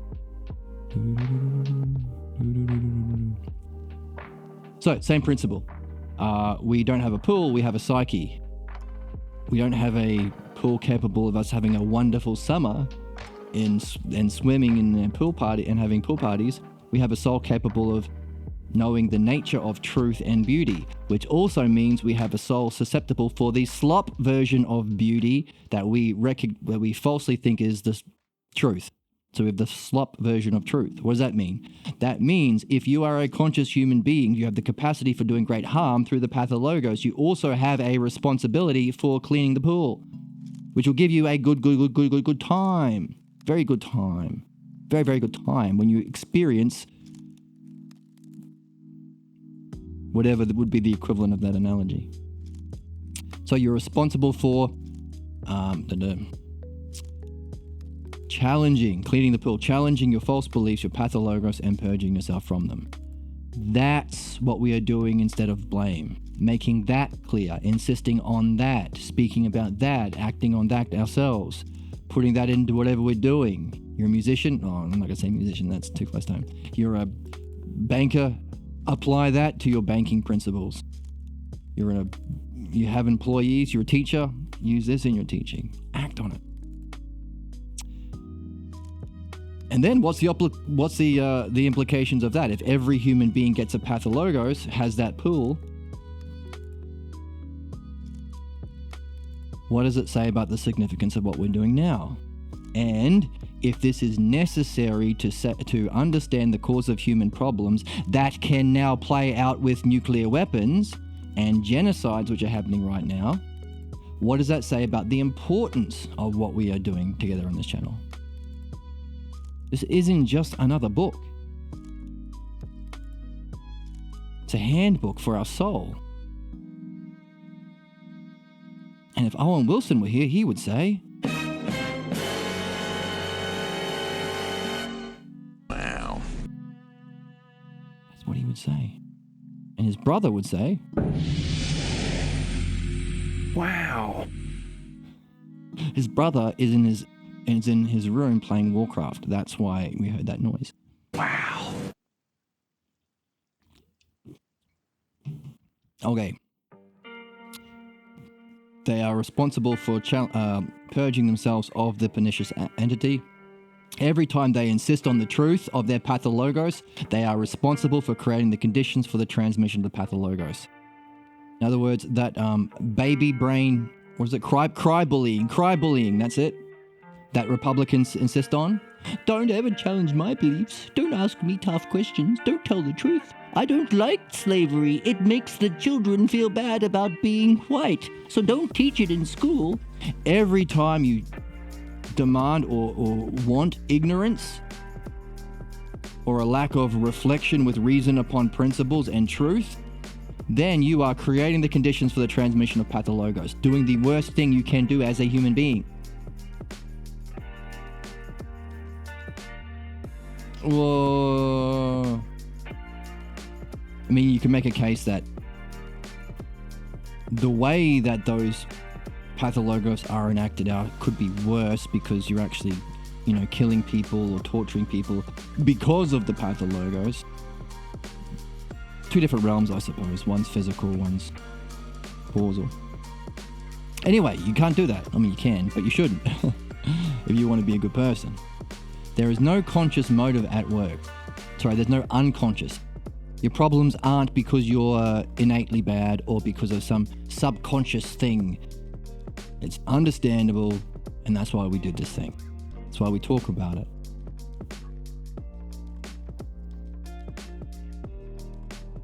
Consider, parents and authorities do know what they are doing and insist on their right to do it. Freedom. It's my kid, I can treat him how I want. Don't you tell me when you have kids, then you can tell me how to blah, blah, blah, blah, blah. They insist on their ignorance. Everyone's got their right to their own opinion. But one thing escapes them, and it is this that is decisive. They are not able to grasp the significance of what they're doing.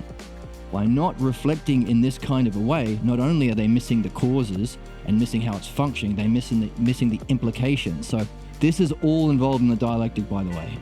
Parts, how they function together, and the conclusion or the consequences. How does it end? There's stakes involved.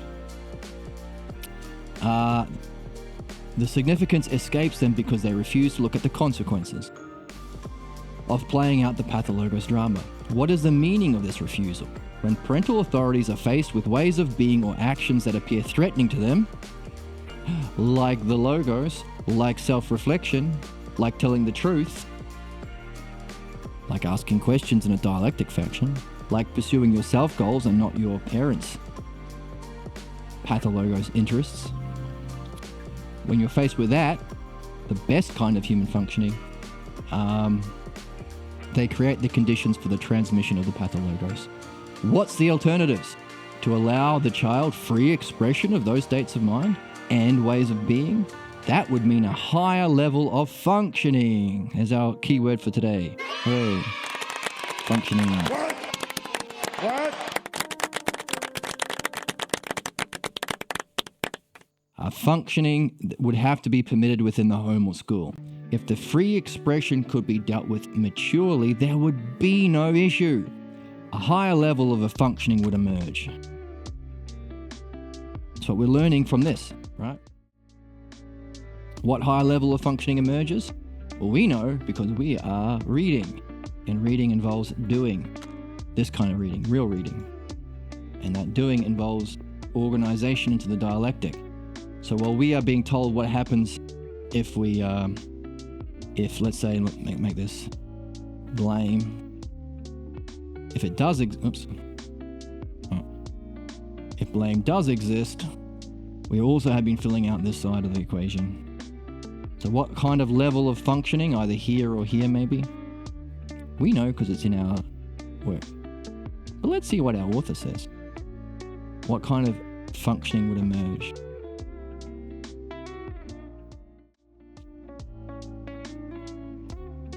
Maturity and integrity. Wow. Maturity and integrity.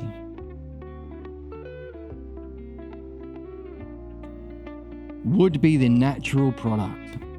Interesting. Let's move this down a little bit. What? See my table now. That's where the flamingo lives. On my table.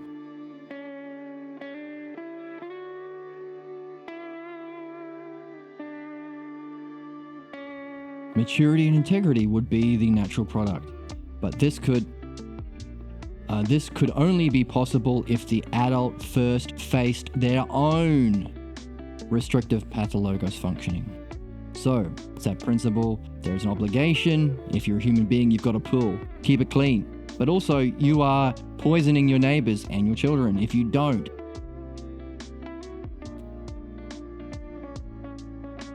But if you do, now we're having fun. Now the good stuff happens. Now we're on this side of the table. If blame doesn't exist, what happens? Maturity, intelligence, integrity, fun, no more punishment, no more violence, no more fear, no more anxiety. Fun. So, not only do we get rid of the bad things by this kind of moral obligation we have to clean our pool, it's also good stuff. You get all the good stuff that comes, including a happy house and a positive and mature and integrity-based relationship with your family, so on and so on. In the chat, The problem with humans are that they're human. Boom, wisdom, joking. How are you? Yeah, I'm great. I'm curious actually. We're just realizing that very sentiment that you shared with us, because it's so common, is exactly the essence of blame. And if we want to be better, if we want to solve problems, if we want to escape the suffering of our species, and also specifically if we want to remove our own individual problems and the negative states of mind or feeling states or suffering we have, then we have to recognize that we've been trained to understand problems with humans in that way, understand why, and replace it with the truth. Now, the problem with it, we have been reading, is you are saying the problem with humans is humans are, number 2, innately bad. The problem with humans is a single cause. It isn't. There are many causes. Reality, self, the pathologos, the logos, our soul. Also, the conditions of our origin scene when we were young. What was happening around us? What kind of religion were you born into? What time in history were you born into? These are all causes. Now, another problem with blame is the single cause, it's innate badness. Humans are bad because we're all selfish, or we're all greedy, or we're all evil, or we have original sin. Now notice, every single cult begins with a kind of version of this lie. Because a cult is based on preventing development from beliefs and opinions into your own understanding. If you gain your own understanding, you're free. You can't be oppressed by religious leaders, political leaders, family leaders, cult leaders. So they have to give you a lie about the innate badness of yourself so you can sacrifice yourself to be a slave to some other person's self. Now, what you are sacrificing yourself has elements, which we are learning about in philosophy. There's your logos, your ability to think and reason for yourself, to solve your problems, to gain mastery of understanding. You are your self-mind, your mind. You're sacrificing your natural intelligence. You're sacrificing, you're wondering about the nature of consciousness itself, the nature of reality itself. And of course, if reality made you and you're bad, you are thinking that mind must be bad. There is no badness in pure mind, in pure being. In fact, it is goodness itself. One of the qualities is beauty, justice, not an example, but the model, the thing, beauty itself. The noun exists in mind itself. When we practice this ousia through the dialectic, we are creating the conditions for ousia on mind. Just like the acting in this way creates the conditions for the pathologos, what we are doing on this channel creates the conditions for direct experience of mind, or what some people call enlightenment experiences. Because it's non-physical. And it's true, and it's always true. But also in philosophy, we are wanting to understand it. Self-beauty, self-justice. Not beauty as an adjective seen in the physical world, a beautiful streamer or a beautiful, bit of sewing that you saw today. But beauty itself as a noun exists as an aspect of pure mind. Same thing with justice, same thing with all of the things we're really interested in. That's sacrifice too. And finally, your oneself, yourself as a goal. Your goal to know yourself is sacrificed to be a slave to somebody else. So long as you believe the crap that humans or you are innately bad or wrong or greedy or evil or selfish, something like that. Now, who you become a slave to is the worst kind of person, because the sort of jerk, sort of dickhead who wants you to believe that yourself is bad is themselves the worst kind of person, because that's not true. In fact, they are creating the conditions for the pathologos. They are the worst kind of person. The least level of mastery of the logos. So if you want to be a good basketball player, you go to someone who has mastery, understanding, skill, experience. They have the least if they're doing this. Which is why our world needs to wake up to this, because we put the worst kind of people in charge and so that's who you become a slave to. You give up your freedom and your destiny.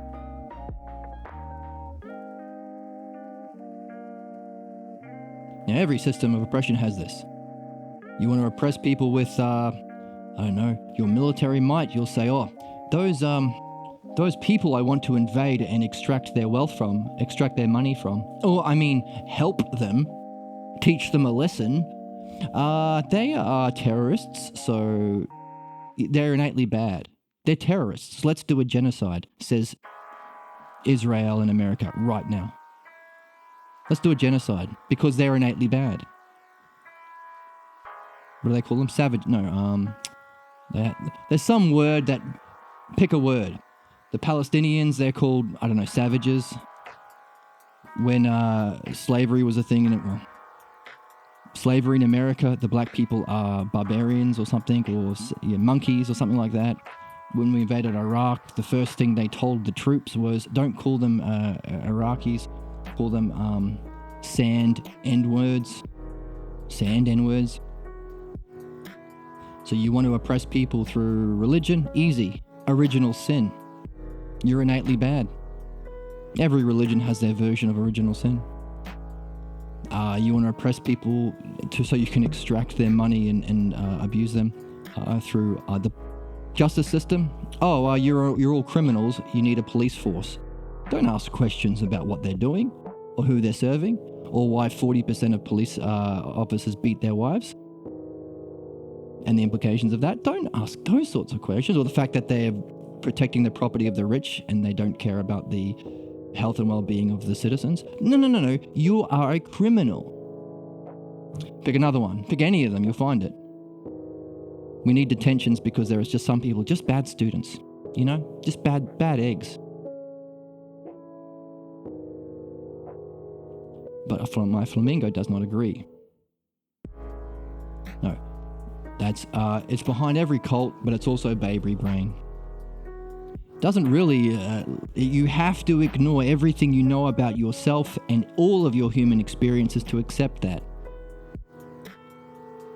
You know that you have a mind. You know you think. You know you have feelings and needs. You have to ignore all that to say, oh, there's some people who are just bad. So this is what we're taught. So we're not blaming us for making fun. And we can make fun of it, of course, like you're doing. But we have to recognize the reason why it's there to be made fun of, and it should be made fun of, is because this is part of pathologos programming. And it's baby brain. If it's successful, whoever you are telling is innately bad feels a sense of worthlessness. Anything you do will be a self-fulfilling prophecy used to prove that you were crap the whole time. And it's really a diversion from your actual job of cleaning the pool. Looking at the scope, functioning, and implication of those beliefs that either tell others that they're rubbish or tells you that you're rubbish in your own internal dialogue. That's your job. That's what you're here for. So any baby brain answer that doesn't look at your beliefs is assigning a single cause. That's blame. And if it's bad person did bad thing, it's baby brain for this reason too. So anytime anyone does this, because it's a principle, every human being should lock arms and say, you should not be in charge. You're teaching original sin not out of humanity, out of this leadership position into the next room where there are midwives who are going to help you reflect on why you are insisting on something so objectively horrible. And what is the implications of that? What's the scope of that? Hey, 40% of cops beat their wives. Thumbs up. No, thumbs down. Come on, computer. Thumbs down for beating wives. Thumbs down. There we go. That's the implications behind that kind of a belief that won't be addressed if we ignore it. What's the scope? Hey, how does it function within the entire species? How many minutes do we have before our pathologos, which is currently doing a genocide against the Palestinians, and now has Trump in charge of with huge pathologos that have never been reflected on. Now he's got nukes What's the scope? How does it function? What are the implications? This is what it means to be mature. And what we just read was, this is the kind of relationship you can have with yourself, your friends, your family, and our world if we give up the blame game. Which would require us understanding the blame game. Not just understanding its parts on the board, how it functions as a diversion, but also its cause. It's a reflection of the pathologos. You can go one step further. Well, how come we're not doing it? When Socrates told us about it 2,500 years ago, counterattack. You also have to recognize the counterattack. Some people think the popularity of Donald Trump is a counterattack to the Me Too movement. I heard that on the Majority Report or something. I think Emma thinks that. Emma Vigeland from the Majority Report. Great YouTube channel. In other words, the truth about white, male, wealthy people within capitalism using that wealth to manipulate people to meet their whims without any care of the well-being of themselves. The literal definition of capitalism, the Me Too movement, say, hey, that was bad. I shouldn't have been forced to have sex with Weinstein or whatever. True. We have to keep going. What's the scope of that? What's the implications of that? Why are we living in a system where people like Weinstein can do that? Why is that even an option? You played a video game and you get to choose that character. Why is that character available? Why do we have Weinstein as a character available? Instead, counterattack. You have to expect the counterattack because that's part of the pathologos. It wouldn't be the most insidious and powerful force in our physical world if it didn't have an ability to protect itself. So as we go, and this is a public service announcement for anybody following this channel, as you start to learn and have insights, the pathologos, sinister, the slop water of the pool, the mosquitoes will start teaming up and start stinging you. You'll get a counter. You'll want to undermine your understanding. You won't want to make conclusions, or you undermine your conclusions, or the whole process, or this channel, heaven forbid. No, that will make the flamingo sad. It's him looking down and sad. He's forlorn. Good point, though. Flamingo. I blame people, sad. You're right, it's a blame thing. Yeah, it's exciting to discover that there's something so fundamental to every aspect of our world and how we function in our psyche. You should be excited to have discovered something that most people aren't aware of, but has such a huge scope. What are the implications of you becoming aware of this? By the way, you can take these 5 parts and you can arrange them. See if you can see a pattern. That's the dialectic. Is there an order? Take these 5 aspects of what our blame is, and that will help understand it all. You're bringing it together into a cohesive understanding, a cohesive whole. This, and then this, and then this, and this is how it functions as a whole, and this is what it stops me from doing. That's the dialectic. That's the method of practicing ousia, honest self-reflection on yourself, but not just on yourself, on your highest functioning, your psyche.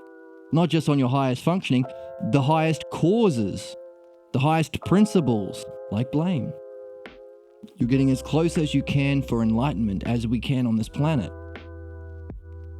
Because it's the method of enlightenment. It's the method of the spiritual practice, because the enlightenment experience is that ousia on the highest part of your consciousness. Literally is what it is. Of course, there must be a cause even of that, so there's not just one enlightenment experience, but it's the game. So you should be excited that you discovered something so meaningful about an original cause, about something so meaningful, your own psyche. Gives you an exciting opportunity to practice catching it next time you do it, reflecting on it, which will help your understanding of what blame is, and then replacing it with something else. By the way, what you can replace it with will simply be whatever you put on the other side. If blame exists, What are the parts that you would use to define it? How does it demonstrate or function? That thing you've defined, how does it then function? That's demonstration. Division, those things that have been affected by the functioning, what you have described there, how does that affect other things? And so you've got self to self definition. What do you say about blame itself if it exists? How does that self you've just defined then function to others? Demonstration. Those others having been affected, how do they function to other others? Division. Notice SO, self and other. Just 2 terms. Pretty easy. And by the way, can you synthesize those others here to a conclusion, synthesis, and then can you take that conclusion and apply it back to your original definition? That's analysis. Both of those two is this final category, which means you go back to the beginning, only you have got a new idea that you've synthesized, a new key term, a new key principle that you didn't see before, which is the synthesis. What single term or single idea or causal thing stood out when you looked at all of the implications of it? So you're going back to the start with a new understanding of blame. So by going through this process, not only are you understanding, but you are unifying your understanding. You're getting more practice at the act of understanding. You are becoming a master of what blame is, but every time you do it, you come up with a new definition of blame. So you're not stagnant. You are growing, growing, and growing. The idea of stagnant is when your conclusion is exactly the same as your definition. That's the pathologos. That's the stagnant water in the pool. It's not flowing. You can't. Same thing with this principle we see in capitalism. Money is the equivalent. So money should flow through our system. Everyone should be given roughly equal amount of money that we can use as flowing. The problem with, one of the many problems is the rich people set up a dam. Now they've got this pool of stagnant water over in the Bahamas or in the Cayman Islands where they don't pay any taxes. Stagnant. It's not flowing. Similarly, the more meaningful analogy to that is this. You start off with a false belief about yourself, not to be blamed for it. It's part of being human.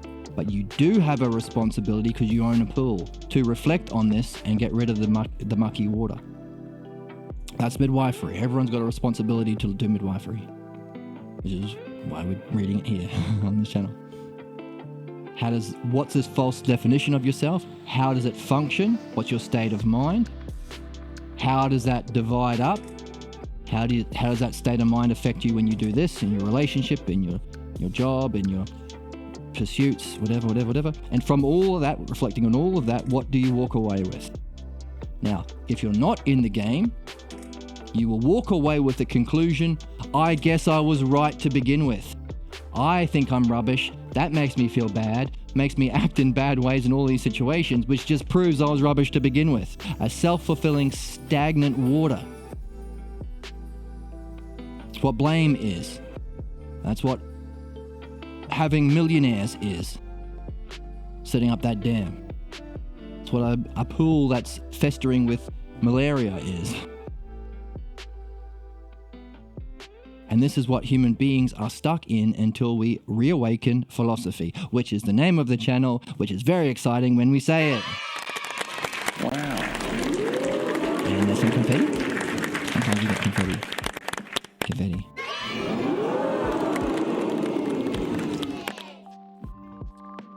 Always happy when we say the name of the channel. Very exciting Easter egg.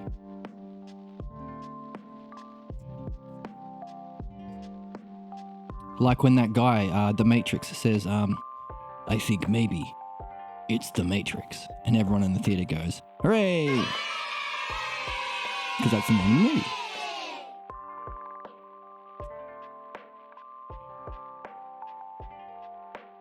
Or at the end, when the good guy of John Wick shoots the bad guy, because that's what we're getting taught, right? There's good guys and there's bad guys, and you have to blame the bad guys, and then you shoot them. He says, and I got you, bad guy. I'm going to give you the John Wick. And everyone goes, yay, that's the name of the movie. How cool. I don't know what I'm talking about there.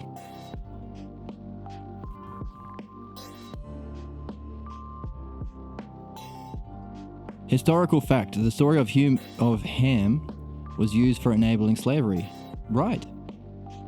But no one wants to remember that. Right. Exactly.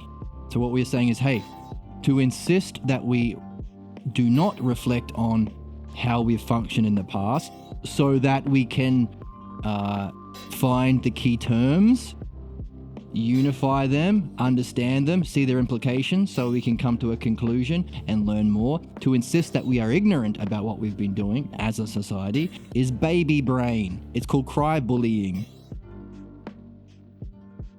So religious people, don't ask me questions about my faith. That's cry bullying. Your faith is a false belief because it's faith and not understanding. That has implications on how you treat your children, your society, your employees. You have a pool, clean it. But I want to believe that I'm the chosen people and I get to genocide the non-chosen people. Bollocks you do. On what grounds? Because it's true? Because it's not true? Because it's helpful? It's not helpful. It's not true, good, or beneficial. On what grounds do you have a right to? But I love my mummy and she likes genocide too. That's not a good grounds. Or it's just common sense to your family. That's baby brain. So you're right. So the people who are not wanting us to look at slavery and the causes for slavery and its relationship to the pathologos itself, baby brain stuff. Literally, baby brain, like, we know Santa Claus isn't real, but some parents play the game of, oh, let's be nice. He still believes in Santa, so let's lie about him because he's just a baby. He won't be able to handle the understanding of whatever. Let's say one cause. Why do you get presents? Not because of me or your mother or wealth or capitalism or consumerism or the historical true nature of Christmas as a pagan exercise and tied with psychedelics and all this. No. One cause, Santa. And what's the next step of baby brain? Good thing, good person. Bad thing, bad person. Good thing, Santa's a good person. What's the implications of that? Someone spying on you when you sleep? Someone judging you according to some framework that you have no understanding of? Parents say, be a good boy, but they don't know what that is. You don't know what they're thinking. They don't even understand what's good. Someone guessing the sort of metric of who gets punished and who doesn't. Tyranny. Preparing the baby for religion, which is also a set of lies that has a single cause, God. Jesus, Allah, whoever the heck. Pick one. If it helps, don't pick yours because you probably tied to your pathologos. Go to the other side of the world and pick a religion. Now, who do they blame for the good or the bad thing? The devil or Xenu, let's say? It's like Santa. Judging you according to some list that you don't know. So you just want to appear appeased. Am I being a good boy? Will Santa think I'm a good boy? Anyway, terrible stuff. But it's the practice or the setting the conditions for this. To say it's okay to treat people as babies and lie to them about their dearly held beliefs, when really it causes slavery, it causes genocide, it can make humans go extinct. So there's lots of good reasons or conclusions of why it's important that the logos exists and this baby brain doesn't exist. That's the conclusions. And your job is to do a dialectic, just this here, on both. Well, both sides is the single dialectic. And then see what happens. What did it do to you to do a dialectic? What did it do to you to read in this way? What did it do to you to share your conclusions with other people in the game on this channel? What happens if you do it for a month?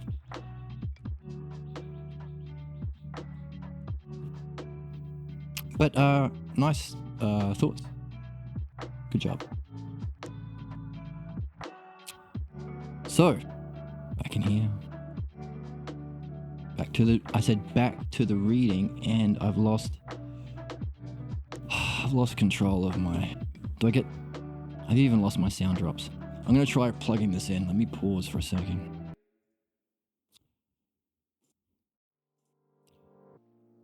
So all of those things would happen if the adult first faced his own restrictive pathologos functioning. What else? Let's go right the way back to the first paragraph of this chapter and see if reading that paragraph will shed new light on what we're reading in this part, or if what we've read in this part sheds new light on the original. Just like... It is entirely possible, hooray, to verify for oneself that we are part of a caring and intelligible universe. The verification is a kind of proof, since it is a way of understanding that is based on a realization that our mind constantly communicates with us and for our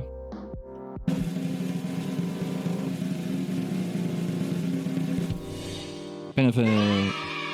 The communications from the mind are as profound as they are utterly appropriate to our circumstances.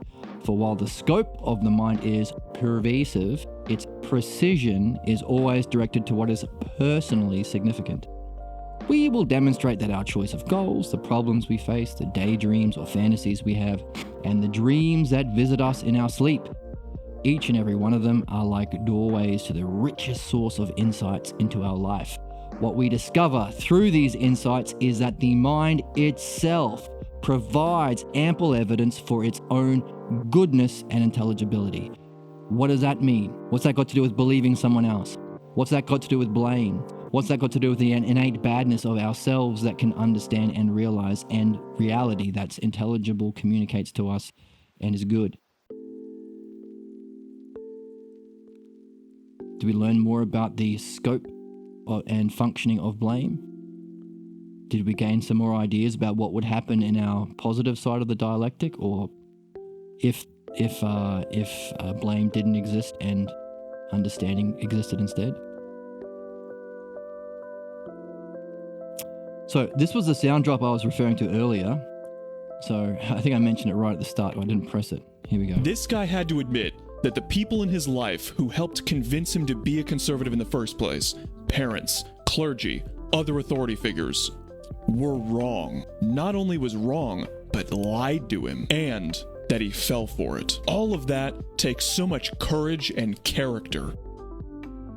So that was a drop from a guy that I saw on Instagram who is an expert in the psychology of politics. And the question was to do with how come right-wingers, again, the theme of today, everyone is in the game, everyone is welcome, so long as A, you're generally seeking truth, and B, you don't want us to lie to you. And that includes telling the truth about what conservatism is. Literally conserving the false beliefs from your childhood. The pathologos. To help you understand the whole thing. But the question that he got was, how come they don't change their minds? How come they don't learn? He said, well, what we are seeing in the pathologos is we are protecting the images of our loved ones. We take the blame for the pathologos functioning, which is wrong and bad, not to be blamed because they're ignorant, but they are still not without responsibility because they didn't clean their pool. And they push this onto them without realizing the scope or the implications of doing that to their kids. Animals don't do this.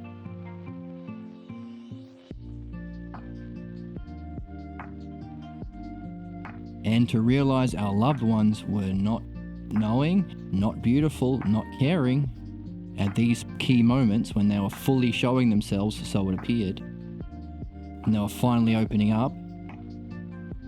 They were being cruel and mean. Maybe not mean. They were being unjust, ugly. Yeah, mean.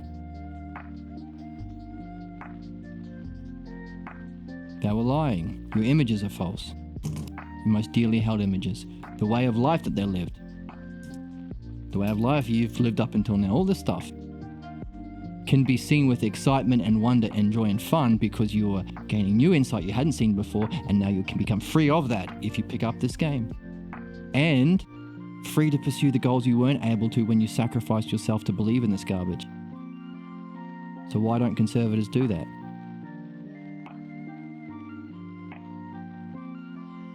One reason is to save their images and to not have to deal with the implications of them being lied to. Anyway, so this guy happened to hit the nail on the head. I mean, obviously hasn't become aware of the pathologos yet. That would be a higher level of understanding, or a higher principle, or a higher cause, more universal, because everyone has a pathologos. But that's why we have this channel. So somebody send him an Instagram message and say, hey, there's this guy who shouted you out and has you on one of the drops, and he's really cool and super awesome and smart. And he has this flamingo, which I think you'll like. Anyway, he's also seeking to understand the cause of what you are seeing. Anyway, this is what he said. So send that to him if you want. This is his clip. Come on, man.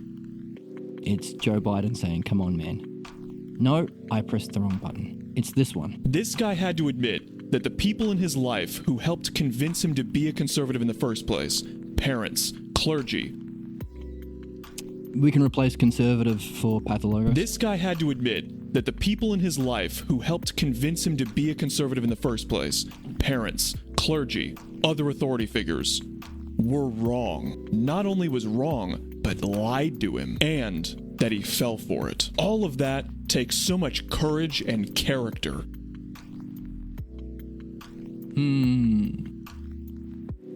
Are we developing courage and character by staying in this game, even when it gets tough? By the way, what is courage and character? Could we give it a name? Let's say excellence or virtue? What is virtue, and how do we learn it? These are the questions we are going to be asking tomorrow as we jump back into the Meno. The Meno is Socrates asking these very questions. What is virtue? What is the excellence of character? Which we apparently need to do this. But also that question, what is true excellence of the self, is what we can ask to make use of whatever freedom we get from our problems. So the more we do this, the better we can do philosophy. And the better we do philosophy, the more we can see the patterns of and the principles of what we're doing. And see the deviation from what is true. They go together. So, thank you for joining me today. Thank you for joining me in the chat. As always, you can join on YouTube, Twitch, and Discord. You get notifications when we go live. And I hope to see you tomorrow when we wonder about what would be the excellence of the soul. Free of this. And I hope you've got a lot to wonder about blame, and I hope you actually do try and arrange some terms in an order. Maybe wonder about how they function within that order, and maybe even go all the way and have a stab at the dialectic. Start getting used to it. Feel free to share your work, your play, really. Let's say play. Share your play with the rest of us on Discord. Find fellow adventurers to join you in your quest for whatever it is you are seeking to understand through dialectic. Once again, thanks, and I hope to see you tomorrow or next time. Bye. I'm pressing the button, but I forgot that I've lost use of my buttons. So I have to use my mouse. I said bye. Bye, I said. I said bye. Bye. But again. Bye.